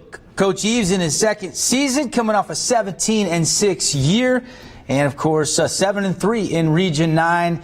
Lost to Juan Diego in the 3A playoffs by 5, and Coach has brought Jack O'Donnell, Michael Moten, and Jacob Farish to represent the Panthers. And like we always do, we'll start with Coach Eves. And Coach, bring us up to speed since last season and talk about the team and tryouts and give us an outlook on this year for Pineview High. For sure. It's been a great off season. Got a lot of football kids, so this fall has been pretty quiet. Just been hitting the weight room hard and taking kids that weren't playing football and just been doing a lot of strength stuff and individual skills. You know, we got a lot of young athletic guys. Most of these guys you've seen on the football field this year in region can do a lot of things. We've added Jack. He moved in from New York over the last spring, and he adds a lot to it. Farish has been working his butt off. Moten's getting back in the swing of things, and we got a lot of good juniors coming up. Played more tournaments this offseason, a lot more camps this year. Did you take us through that? We did a lot in the spring. Just it's easier with football, and then we hit. I mean, summer we're bouncing back and forth between 7-on-7s and camps. So we just kind of try to work with football as best we can, and then we didn't do a whole lot in the fall as far as team stuff. So yeah. Open up questions for Coach Eves. Yeah, Coach. I mean, the region looks so wide open this year, and I'm sitting there compiling the things, and I mean, we got teams picked 1st and 7th, by different voters depending on how it goes. How do you see your team fitting in the region race? I mean, it's going to be kind of crazy this year, right? Yeah, for sure. I don't think there's a clear-cut top 4, to be honest. If I had to pick, they always ask me to project it. That's one of those tough things to project. But I like our chances as good as anybody. I think we've got a lot of good players. We got a good chemistry. Energy's been great. If we buy into our, the concept we're trying to instill in these kids and of playing together in team basketball, I think we could be right there at the top, for sure. Yeah. You know, you've been on the bench a long time, Coach, but how much of a learning curve was there last year for you, and how do you carry those positive things that happened into this season with this group?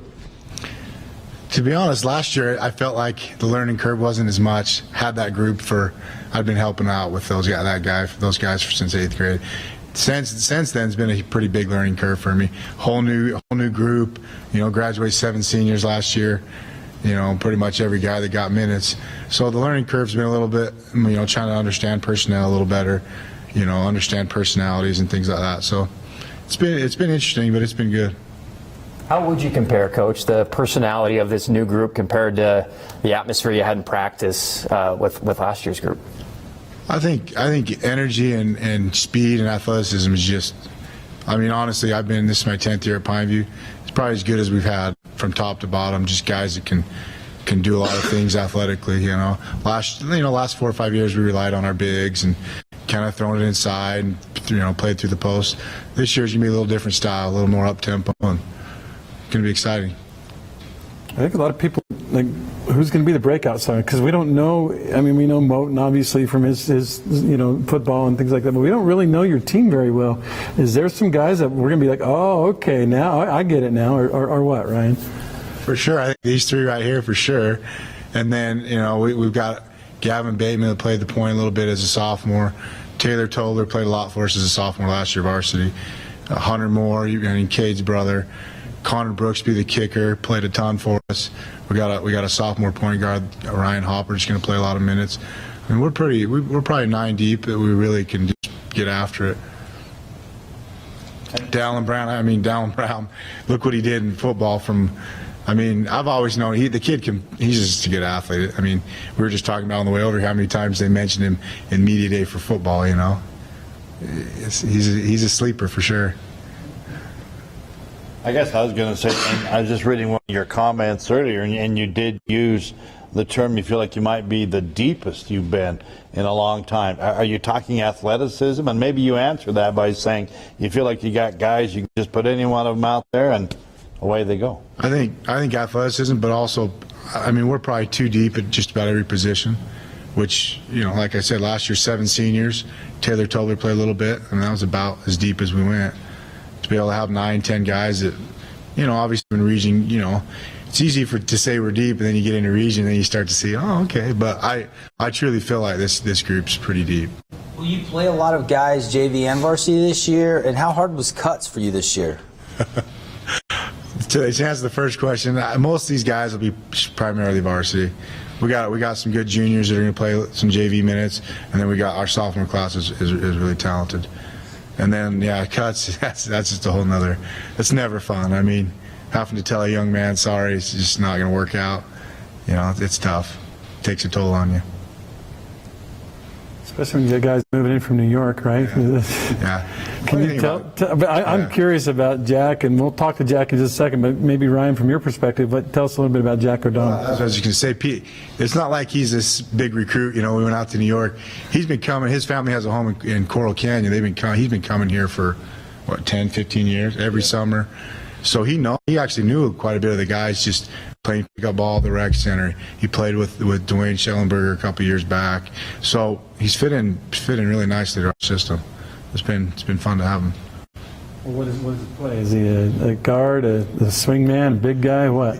He says he can play 1 through 5, but he's going to be like our 2, 3, 4 kind of guy. Yeah. Shoot the rock. Yep. All right, cool. Let's meet the players. Coach Eves, we'll circle back to you for a couple final questions in just a minute. But representing Pineview, Jack O'Donnell, Michael Moten, Jacob Farish. And Jack, let's start with you, man. Tell us a little bit about what it's like to be one of the featured guys this season for the Pineview Panthers. It's really nice. I mean, coming here, I didn't know what to expect. And I just felt like welcomed, and I mean, I had friends instantly. So it was like really nice, and like I really enjoy it. I really do. Michael, we talked a lot about it over the years, doing these media days right after football season. Basketball shape's a different animal, but if there's anybody that should have an advantage, it should be you, running all those deep routes all the time. How is the conditioning and the transfer from sports? It's way different. Like Football, yeah, like you said, is just way different from going from football, just like coming into the huddle, like talking about it, and then going from basketball, just constantly moving and going. Which sport did you grow up, maybe fall in love with first, football or basketball? It was football. I like football a lot, but yeah, basketball. I've always played both, but football is my main sport. One thing we learned about you, Michael, was your incredible quickness and speed, returning kicks and things like that. How does that translate to the basketball court? Can you use those tools really well on the court?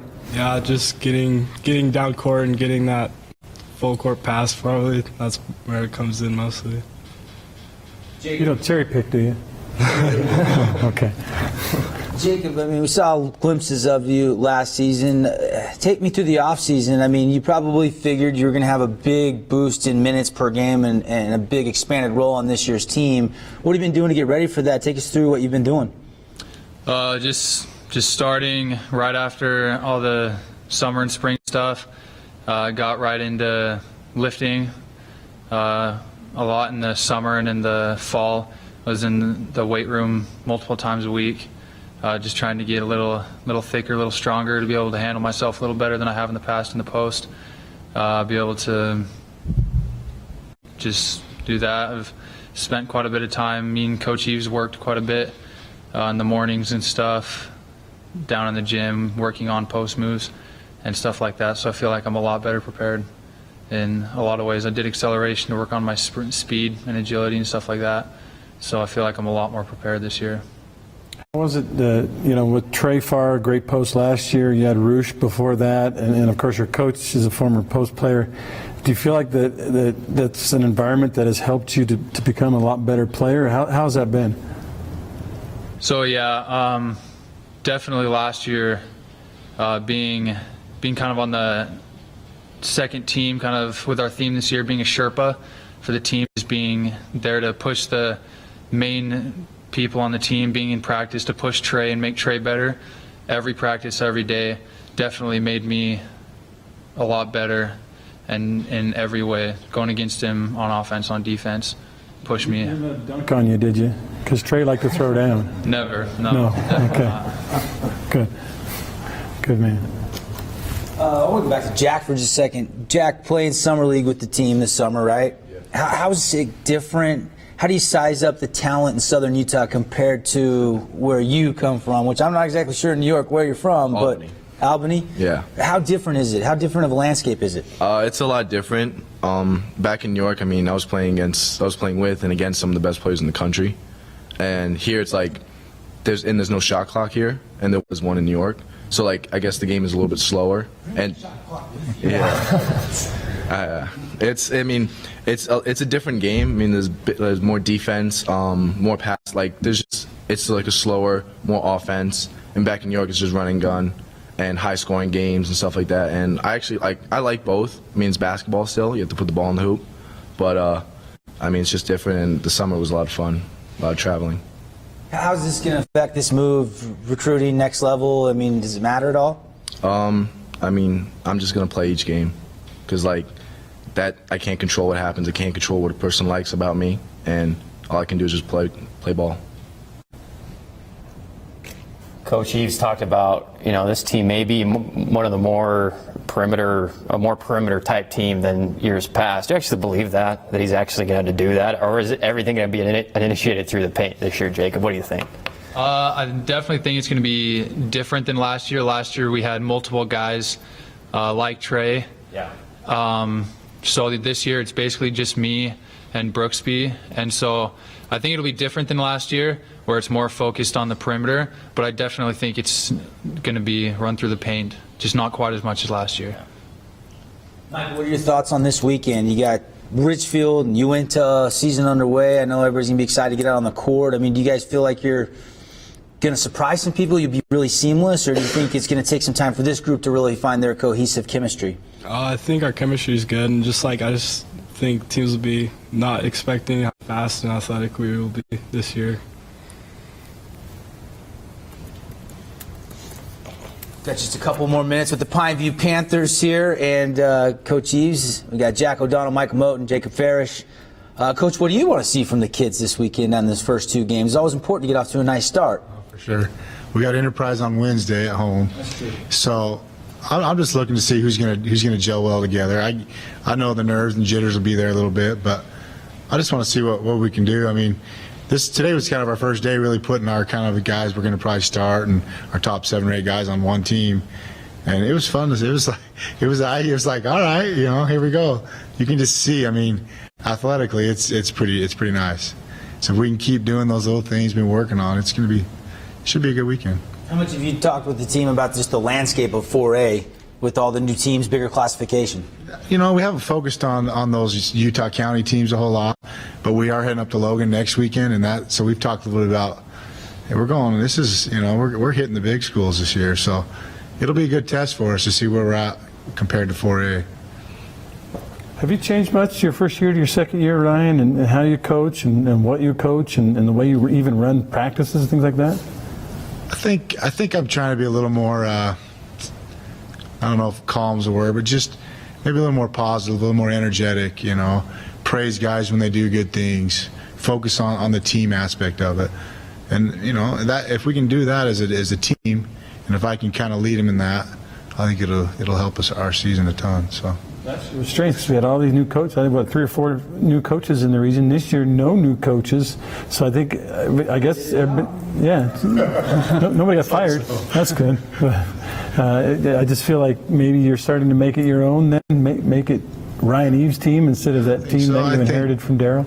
Yeah, I mean, I think, like you guys know, same coaching staff essentially.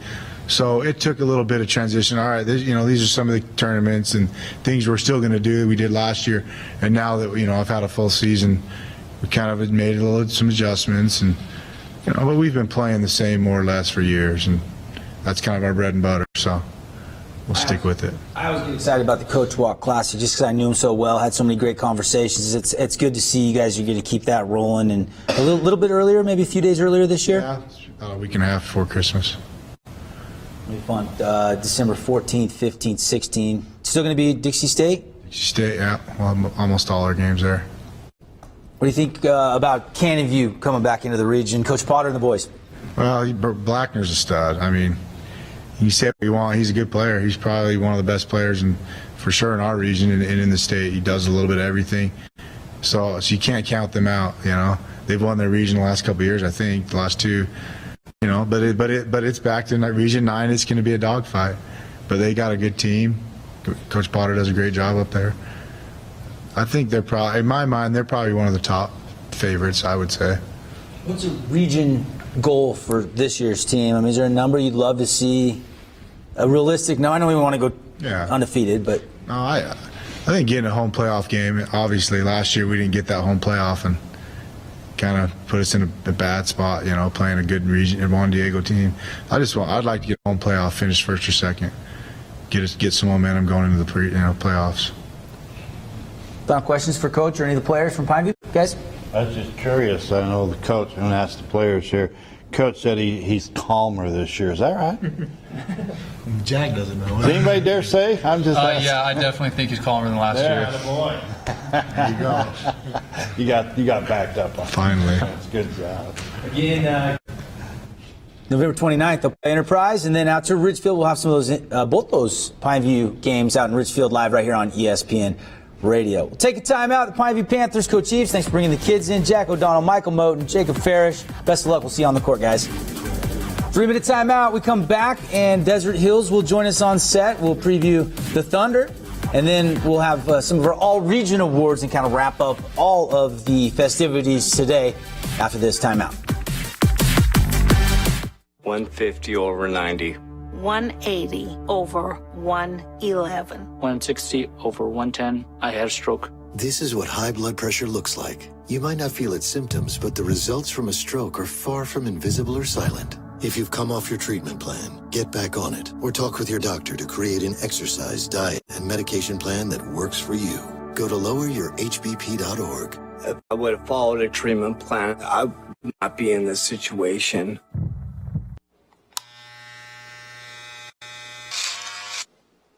You've messed up your son's haircut. Mom? Do you A, try to fix it, like it never happened. B, work with what you got. Or C, show solidarity. Thank you, baby. As a parent, there are no perfect answers. But you don't have to be perfect to be a perfect parent. Thousands of teens in foster care will love you just the same. Every year, 40% of all food in the U.S. never gets eaten. 40%. That's almost half the food we produce. Food waste is a serious problem. It impacts all of us. And it's expensive. Your family is throwing $1,500 a year in the trash. We're working hard to put food waste on the chopping block. And you can do the same at home. Learn how to cook it, store it, and share it. Just don't waste it. Go to savethefood.com. Te pondrán a prueba. Te llevarán hasta el límite. Pero no importa cuán fuerte griten o cuántos cositos de queso vuelen por el aire, tú eres el conductor, el que está al mando. No te rindas. Resiste. Y arranca solo después de oír el clic del cinturón, porque cada 8 minutos un pasajero de 8 a 14 años resulta lastimado en un choque. Hey, look, it's those guys. Are you good to drive? I'm fine. How many did you have? I should be fine. You should be. Go and step out of the vehicle for me. See ya, buddy. Good luck. So turns out, buzz driving and drunk driving, they're the same thing. And it costs around $10,000. So not worth it.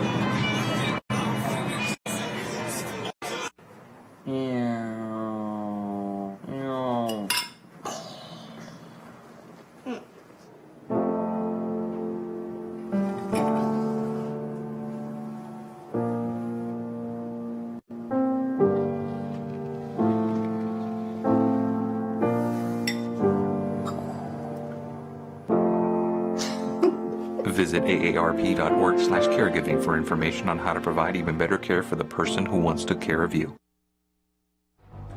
And we're back on set, CEC TV studios, and streaming on sportsradio977.com, as well as you out there in Radio Land, listen on ESPN 97.7. Devin Dixon, Mike McGarry, Andy Griffin, Andy Thompson hanging out with you. We're going to be calling high school basketball games all year on both CEC and ESPN Radio, and not done yet. 6 teams down, 1 remaining here in our Media Day coverage. It's the Desert Hills Thunder.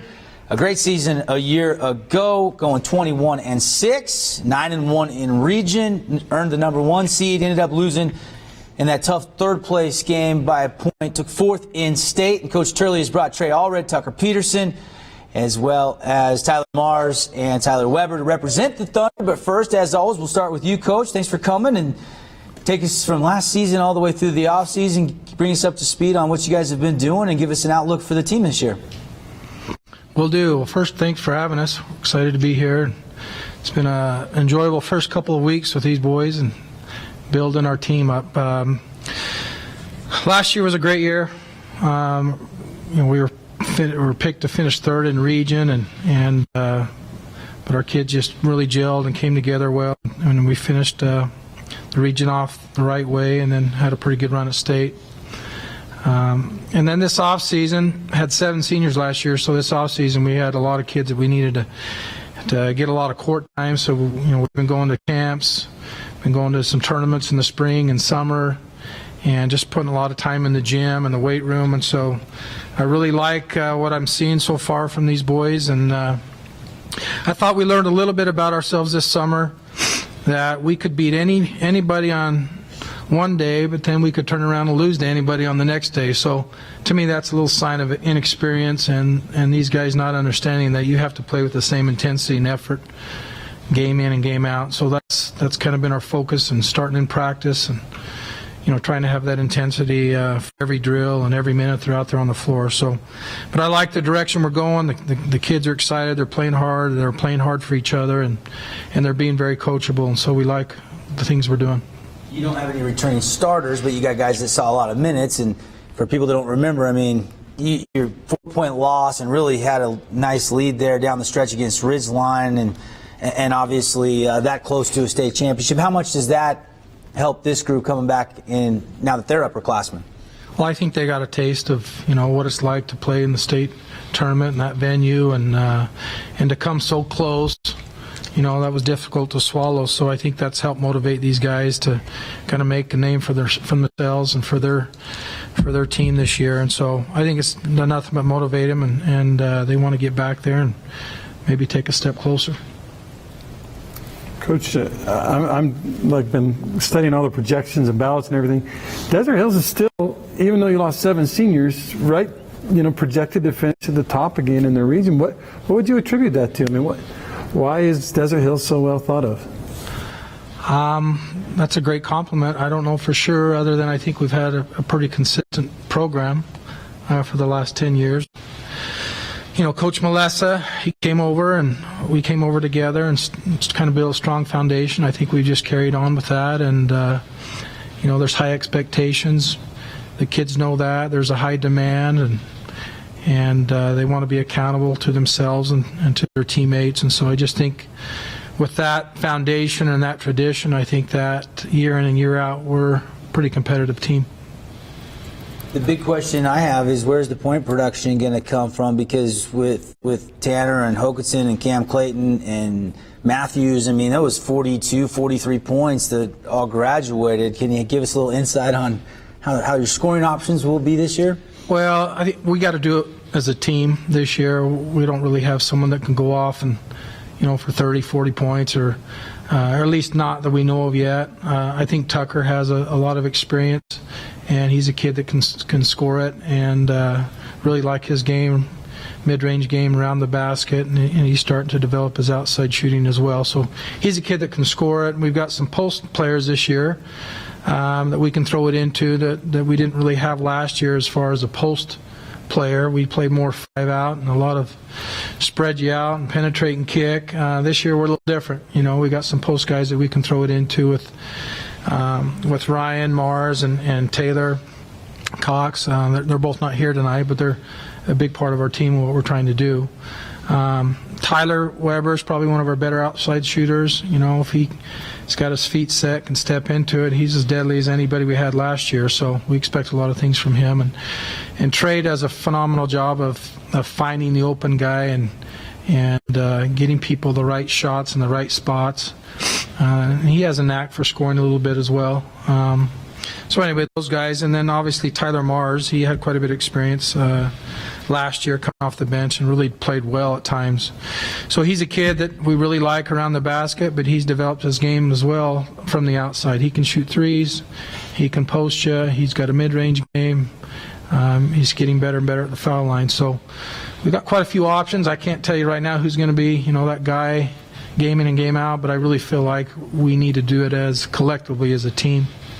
Collectively, Coach, how do you see the tempo this year, the pace of play compared to last year? It was a track meet almost every game. Do you see that kind of coming to fruition once again as the season kind of progresses? Or yeah, honestly, I kind of thought going into the spring and the summer that we would be, kind of ratchet it back a little bit, be a little bit more of a half-court team. But these guys have proven to me they like to get out and run as well. And so that's kind of been our philosophy. If we can do it, let's do it, because we like to get out and run. And so I feel like we can do that, but I also feel like if we had to slow it down, play a slower pace game, that we got the size that we can do that as well. So it's kind of nice to be able to do both. So we'll just try to do whatever it takes to win and whatever tempo it takes for us to be successful. Coach, maybe it's just the fact that it's the beginning of the year and everybody's trying to feel out what's going on and get their team moving along. But it seems to me the coaches that come in, I'm hearing, well, we're not the way we were last year. Either we had the bigs last year and we don't this year, or we do have the big. I just look at, as you look at Region 9, is it just that it's going to be as wide open as ever in your estimation? Are there some changes maybe you see going on here in the region? Honestly, I believe that. I think this year, probably more than I can remember, there's a lot of quality players and a lot of quality teams in our region. 4A is going to be more challenging, obviously more difficult. There's better competition up north. So we've got a work cut out for us, but I really feel like our region is going to be as tough as ever. And if we don't come and play and find our inner dog, boys, right, and play like, pit bulls instead of poodles, then we're going to have trouble game in and game out. So these guys have got to bring it every game. So, yeah, I agree with you. Really, it's a crapshoot, what team's going to kind of come out of it. But I really respect a lot of the teams in the region and a lot of the players and the things that they can do. So we've got to have our A game. Did I quote you? Sorry, on the inner dog. Well, say sure. All right, I just want to use it this year. So, all right. Any more questions for Coach Turley before we meet the players?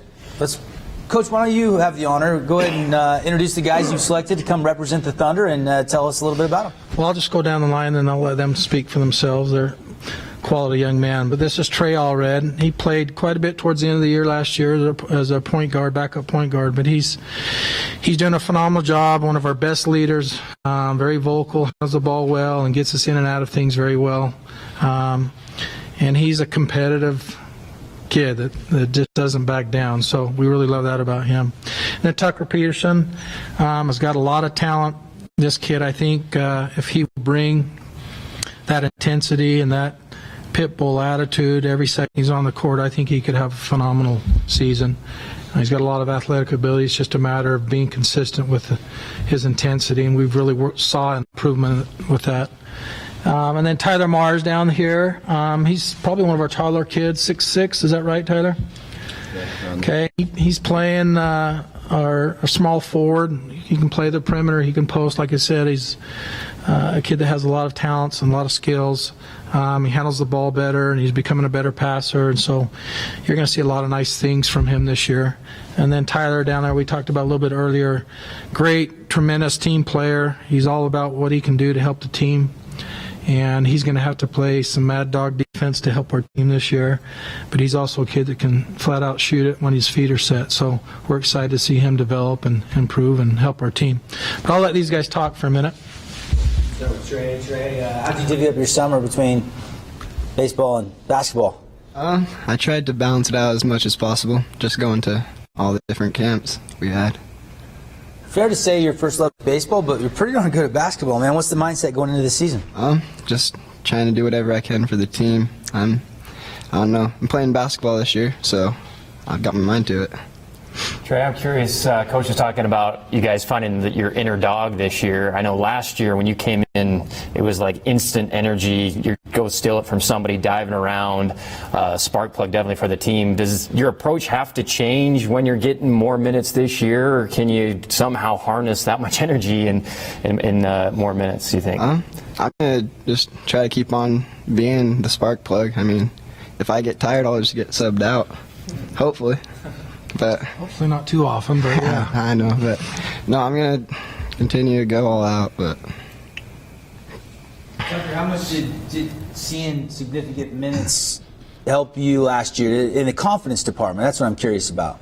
I feel like confidence-wise, I feel like coming into this year, I have just more of a feel for the game, because just like splitting time between JV and varsity last year, I noticed that the varsity game was a lot faster than the JV game. So I think at the start of the year last year, I was kind of shocked and surprised, and it took me a while to get into that varsity intensity, that varsity speed. Running the offense, Tucker, how have you seen so far in practice or over the summer? I mean, last year that ball was just whipping around and open shooters would get the ball. How is that going so far chemistry-wise with guys getting a bunch more minutes this year? I think it's going really good. I feel like we all trust each other on the offensive end. I feel like none of us are trying to get our own when it comes to our offensive game. I feel like if we got a good shot and there's a guy sitting under the rim or on the three-point line, we kick it to him because we just have that confidence in each other. Tyler, as a big man / stretch four, whatever you want to call it, when you get the ball back to the basket versus facing up, I mean, how many different moves do you work on, maybe outside of practice, or do you just try to go with whatever you feel or just within the flow? Well, I definitely have gotten a lot better with my footwork and posting. Last year I wasn't as skilled at that, but this year I've put in a lot of work with that, and I think now I'm more confident in the post, with my back to the post. I can kind of feel for what I want to do and how I want to score, as well as facing up and finding a way to score that way. So we graduated some bigs as a whole in Region 9. What have you seen in Summer League in the paint? There's been some battles over the course of this summer? Mm-hmm, it's been tough, and I mean there's a lot of guys out there that can play just as hard as me. It's just a matter of if I can, with my practice I put in and with the team, just if I can execute right. But yeah. You having your brother on the team with you, I mean, is that a lot of fun? Are you like typical brothers? You fight, but you love each other? Or how is it? It's good. We definitely get on each other at times, and it gets, we love to push each other. We're very competitive, so it's great having him on the team, and we both just make each other better each day. So. What's the age difference? He's my twin, so he's about 18 minutes older than me. 18 minutes? Yeah. Cool. Yeah. Cool. But you guys don't look a lot alike. I guess it's fraternal twins. Is that the deal? Yeah. And he's more of the big guy, pounded down low, and you like to move it everywhere, right? Yeah. Cool. Bringing Tyler to the conversation. Down there, he's kind of waiting. And Tyler, talk about the first couple games of the season and your role for Coach Turley. What do you imagine it's going to be like out on the court? So I know that he's talked to me especially about defensive mindset of being the guy that needs to shut down other players and stuff and use my athleticism to help out the team. We've kind of worked a little bit putting me at the 4 as well with like pick and pop, to help out in the three-point department and stuff like that. Coach said you can be deadly from out there. Do you feel like you're a deadly shooter? Yeah, I feel like I have games where I can shoot the ball fairly well. So you can hit like 4 or 5 in a row and then miss 4 or 5 in a row, or? Yeah. Every now and then I'll miss a couple, but I feel like I can be I was fairly consistent last year.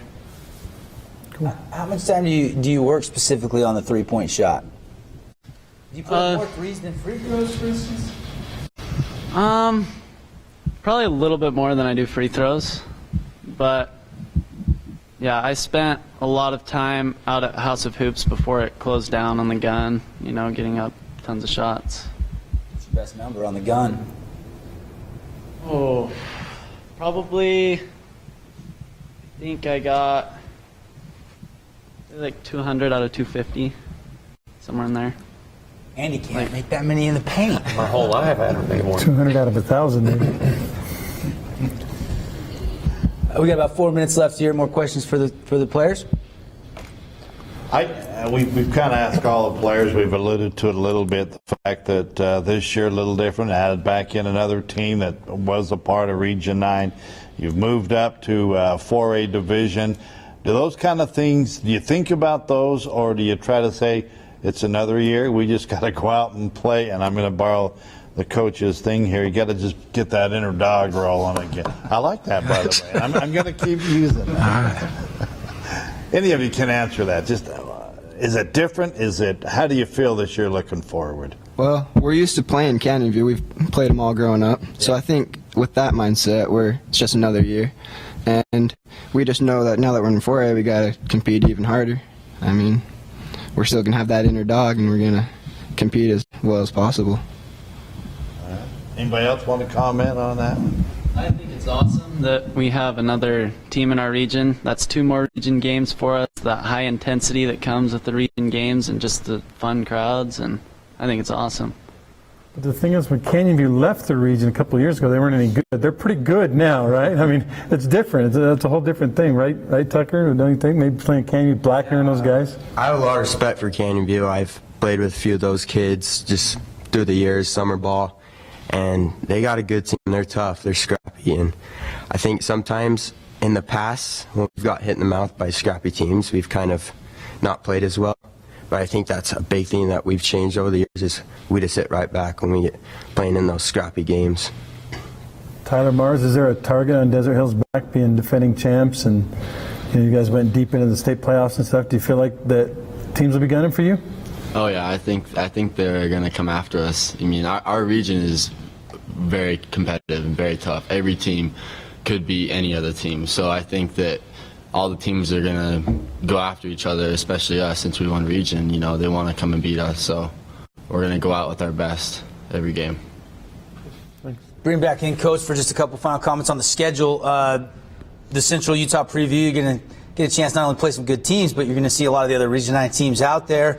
And then the Ken Robinson Classic, which you guys have been part of before. And then you got the Coach Walk Classic, and then this Utah Autism Tournament after Christmas. Tell me about the schedule. Yeah, it's pretty close to the same as last year, but we really like the competition that we're playing. We feel like it prepares us for region. This year, unlike last year, we have a region game before Christmas, so we play Cedar on the road, so that's a really important game. But the Olympus tournament, I mean, you're 4 and 5 and 6-8 teams up there, and so the competition's really strong. I think we play Westlake this year. We played them this summer, and they're going to be a team to reckon with up north. I think we play Roy as well, another really good team, and then some other 4A teams up there. So great competition every tournament. The Ken Robinson, we got great teams playing there, and then the Pineview tournament over there before Christmas, there's always some great teams there as well. So we really try to set a strong preseason with really good quality teams and programs, so that helps prepare us for region. And the games will start on Friday night up in Ridgefield. We'll have it for you here on 97.7 ESPN. Coach, guys, thanks for coming in. Can't wait to see you guys get after it this season, and best of luck to the Thunder this year. Thank you very much. We're excited. All right. Quick timeout. We're just going to take a 2-minute timeout, and then we're going to come back, and we're not done. Guys are going to talk some of the things that they noted from today. Plus, we'll get you our all-region teams. It's all coming up. Region 9 Media Day. So, I'm kind of new here, but I've noticed a trend.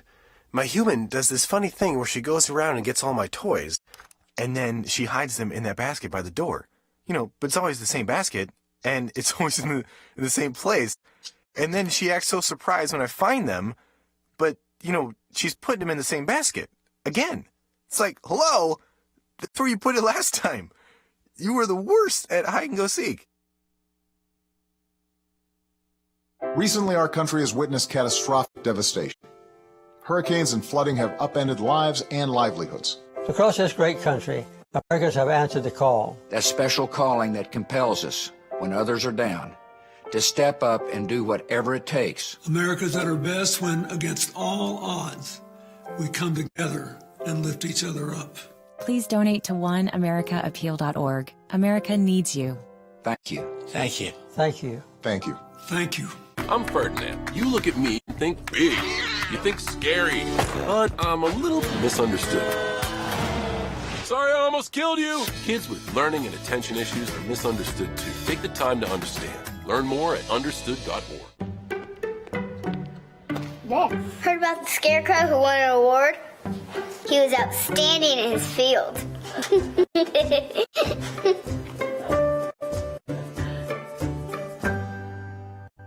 Fast-paced family life in need of a slowdown?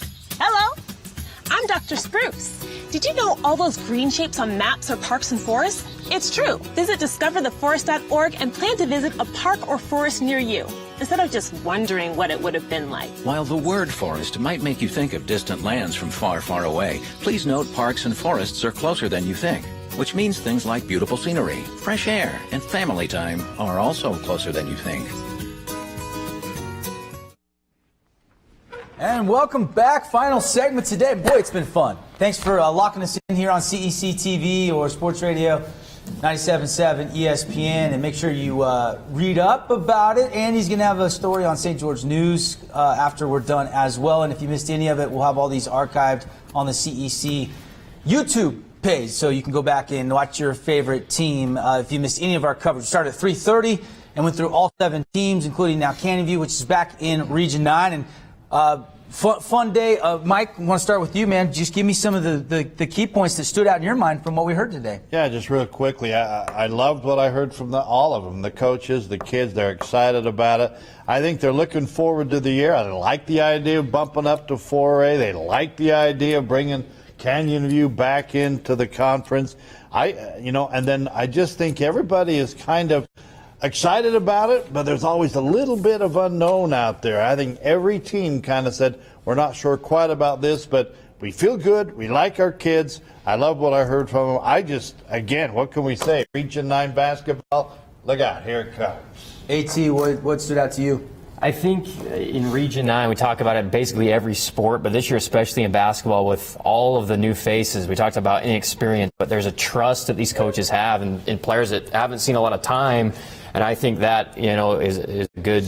It shows really well for Region 9 being good programs that build from the time these kids are in second grade or whatever, like many of the coaches said. So even when you graduate a bunch of great players like they did last year, they're ready to go a year later. I'll give you my 7-minute drill. Coach Potter lost some key guys, had a couple move-ins and injury. Obviously, we know Porter Miller went to Parowan, but they still seem very confident. I thought that Cedar could be maybe the surprise team of everybody because nobody knows anything about them. They're going to be playing a few freshmen and sophomores. They're going to be very young. That experience versus inexperience, how much will that show? I think that's going to be a fun storyline for the Redmen. Snow Canyon, the emphasis was on defense and free throw shooting. They've got some scoring, though, with Joey Lambeth in the paint and Braden Baker outside. Hurricane, 3 very experienced players coming back in Jackson Last, Adam Hayron, Regan Marshall when he gets off the injury. Coach Cuff keeping maybe possibly up to 10 seniors does surprise me a little bit. 8, maybe the possibility of 2 more that are still trying out. I got to believe one of those is Jacob Barbin because of the injury to the collarbone. And then Coach Eves has got to move it in Jack O'Donnell. I can't wait to see play. I mean, I think he looks like he could absolutely score the basketball. And then just heard from Coach Turley, and they've got a really all-around team. It's going to be a very versatile lineup, I think, that'll ebb and flow. And they could have different guys lead them in scoring every different night. Amen. So, and with that, we got just about 4 minutes left, and Andy Griffin is furiously figuring out all of the votes from the media and the coaches poll. Andy, you got it ready? Yeah, I got you, man. And you didn't really get my take. I just wanted to say it was really interesting to me that there was a lot of mystery involved. There was a lot of, why should I vote them first? I mean, there's teams on here in this poll that got 6th place votes and 1st place votes on the same team. We're talking about Canyon View and teams like Pineview and Cedar. People don't really know what to do with them and how good these guys are going to be. And I think that might be the story of the day in Region 9 is we don't know. The potential parity. Yeah, I mean, it could be, the region champ could have 3 or 4 losses, and that's just crazy. Of course, we have 12 games this year instead of 10, so we have the number of games and things like that, but it's going to be different. All right, the results for you. According to the coaches and media here at the event, Desert Hills is picked to finish first with 21 total points, 4 first-place votes.